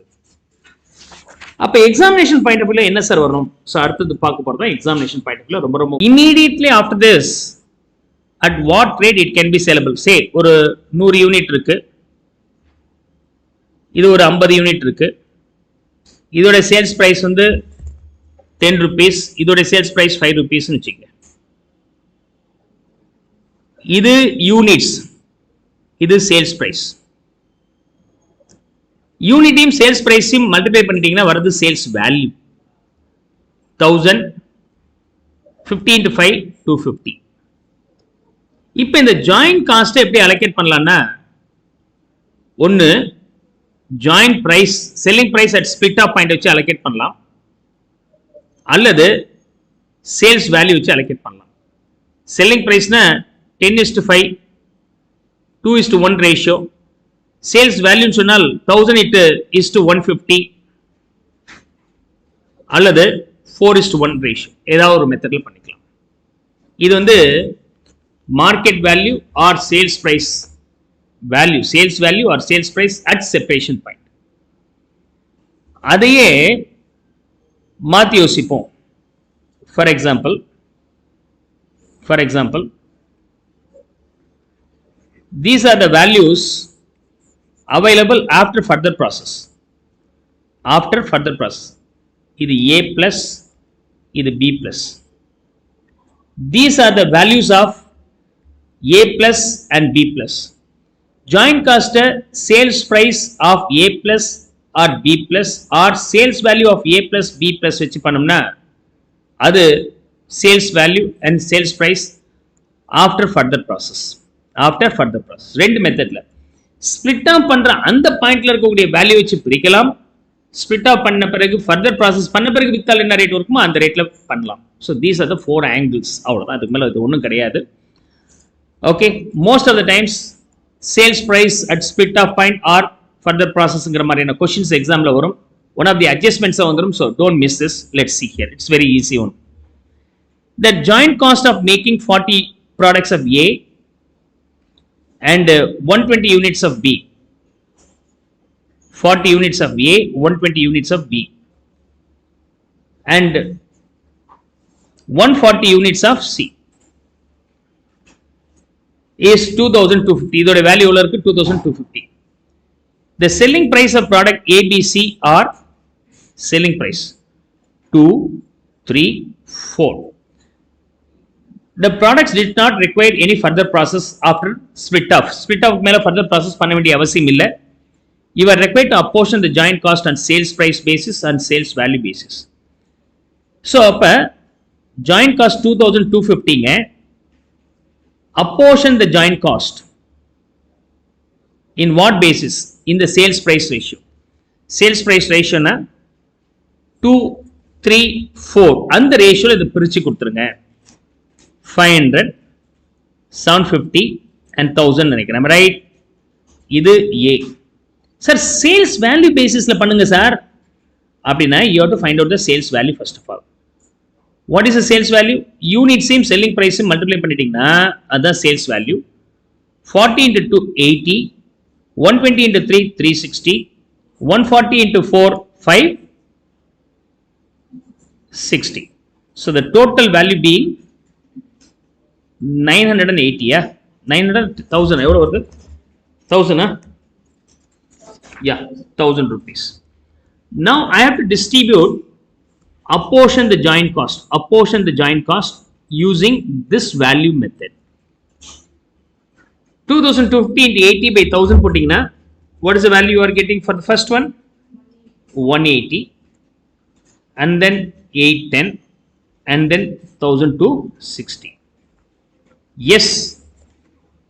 Finish up copying the question number 5. Were produced and sold units. 400 units of A யும் 500 units of B யும் produce பண்ணி sale பண்ணி இருக்கிறாங்க. The joint cost incurred was 180. Further processing cost for the product A and B being 1600 and 1500. Further process cost நமக்கு இங்க தேவையில்லை. Apportion the joint cost. ஒன்னு selling price ratio ல apportion பண்ணலாம். Apportion பண்ணீங்கன்னா 5:4 னா 180. அல்லது sales value basis ல apportion பண்ணுங்கன்னு சொல்லலாம். Sales value எவ்வளோ? So we have to find out the sales value. Sales value is nothing but units and selling price multiply பண்ணிட்டீங்கன்னா sales value 2000, இதுவும் 2000, 4000 rupees. I am apportioning the joint cost using the sales value where the cost will be same, 90-90, equal ratio lo vanduchu. Is that clear?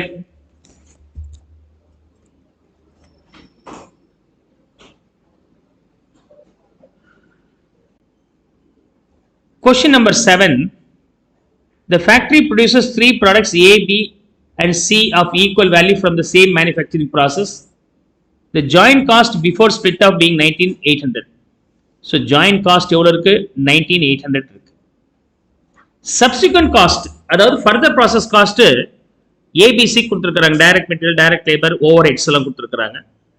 Final selling price கொடுத்திருக்காங்க, profit and selling price கொடுத்திருக்காங்க.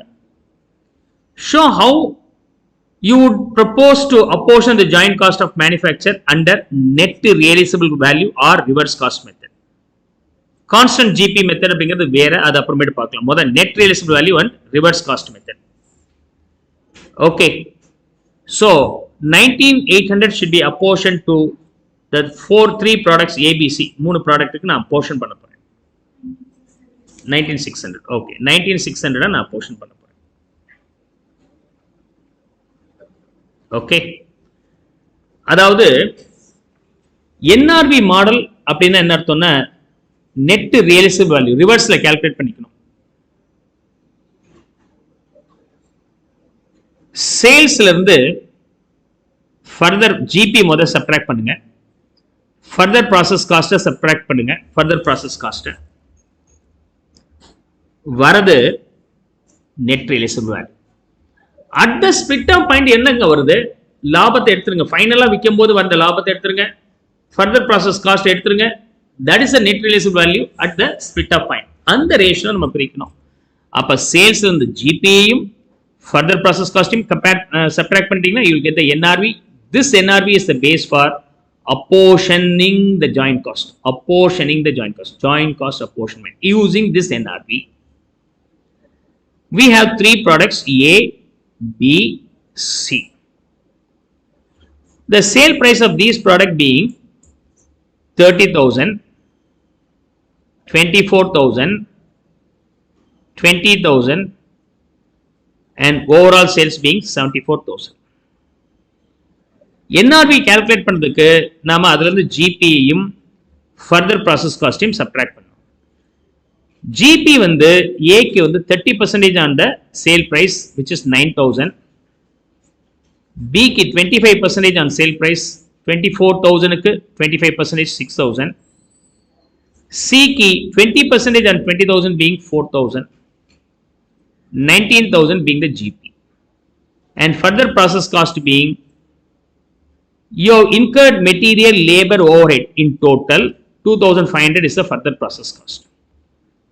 For A, 2,000 for B, 1,500 for C. Total further process cost being 6,000. Now you can find out the NRV. NRV being from the sales you have to subtract the GP and FPC. Abina NRV for A being 18,500 and B 16,000 and C 14,500. The total NRV of these three products being 49,000 and the joint cost being 19,600. This 19,600 should be apportioned to these three using this ratio. Upper 19,600 into 18,500 divided by 49,000 for A. This value being 7,400. Repeat the same for B, you get 6,400 and for C you get 5,800. Is that clear?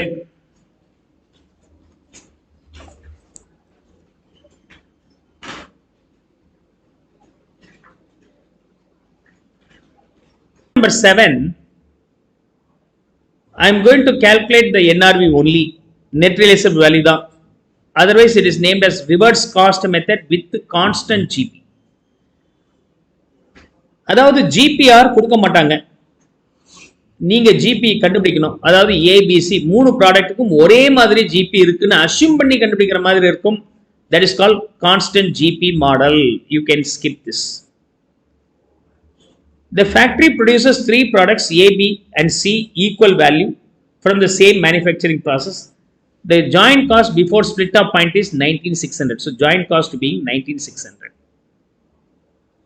Subsequent cost details given, usually profit on sale price will not be given. You have to find out apportioning the joint cost using constant GP model. In a model, constant GP. Up in the sum, work out. Let's see here. I don't want the profit here. I don't want the profit here. GP தேவையில்லை. அப்ப I have to find out the constant GP. இதுதான் first வேலை. Constant GP. GP எப்படி கண்டுபிடிப்பீங்க? GP percentage. Sales minus cost. Sales minus total cost. You will get the GP. And GPR is equal to GP by sales in percentage. That's all. Here the selling price being 74,000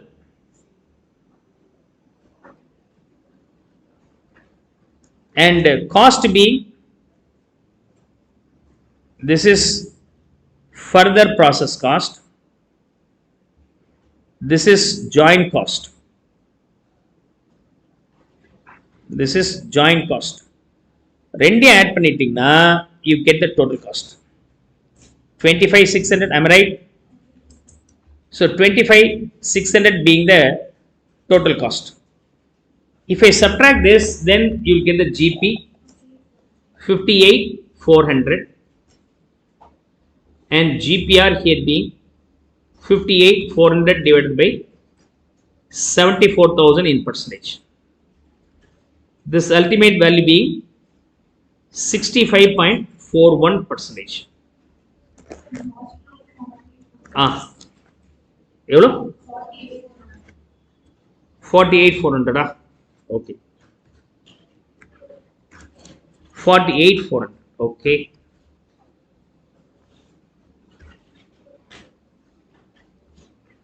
Now then the ultimate value being 65.41. 0.41%. So reverse cost method, அது NRV method போடுங்க. எப்படி போடுவீங்க? Sales, அதுல இருந்து GP subtract பண்ணுங்க, அதுல இருந்து further process cost subtract பண்ணுங்க. The ultimate value being NRV, net realizable value or cost at reverse cost method. Product A, B, C. Sales of these three products being 30,000, 24,000, 20,000, then total sales being 74,000. And what is a GP? Given GP percentage will not be applicable here. அது சொல்ல கொடுக்க மாட்டாங்க, நீங்க தான் கண்டுபிடிக்கணும். Which is 65.41% on this. 65.41%. For A, 19,622, here 15,697, C 13,081. Further process cost A key, material, labor, overhead.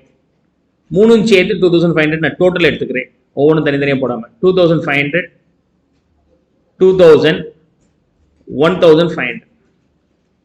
NRV being from the sales GP and FPS is subtracted, then the ultimate value being 7,878, 6,303, 5,419. NRV ஓட total எவ்வளவு இருக்குன்னா 19,600. என்ன இருக்கு? 19,600, which is equal to the joint cost. அதனால தனியா நீங்க பிரிக்க வேண்டியது இல்ல. இந்த NRV என்ன கிடைச்சிருக்கோ அதுதான் apportioned joint cost. Both are same. Constant GP மாடல்ல வரும்போது சேல்ஸ்ல இருந்து அந்த கான்ஸ்டன்ட் GP சப்ட்ராக்ட் பண்ணுங்க, ஃபர்தர் ப்ராசஸ் காஸ்ட் சப்ட்ராக்ட் பண்ணுங்க, பேலன்ஸ் இருக்கிறது தான் apportion joint cost. You no need to apportion default. என்ன காரணம்னா டோட்டல் காஸ்ட் சப்ட்ராக்ட் பண்ணிட்டீங்க, டோட்டல் காஸ்ட் சப்ட்ராக்ட் பண்ணி தான் GP அரைவ் பண்ணி இருக்கிறீங்க. அப்ப அந்த GPயும் ஃபர்தர் ப்ராசஸ் காஸ்ட் சப்ட்ராக்ட் பண்ணிட்டீங்கன்னா வரது நெட் இது ஜாயின்ட் காஸ்ட் மட்டும் தான் இருக்கும். அது பை டிஃபால்ட் அப்போர்ஷன் காஸ்டா வந்திருக்கும். You no need to further apportion. Clear? Yes. Finish up copying this.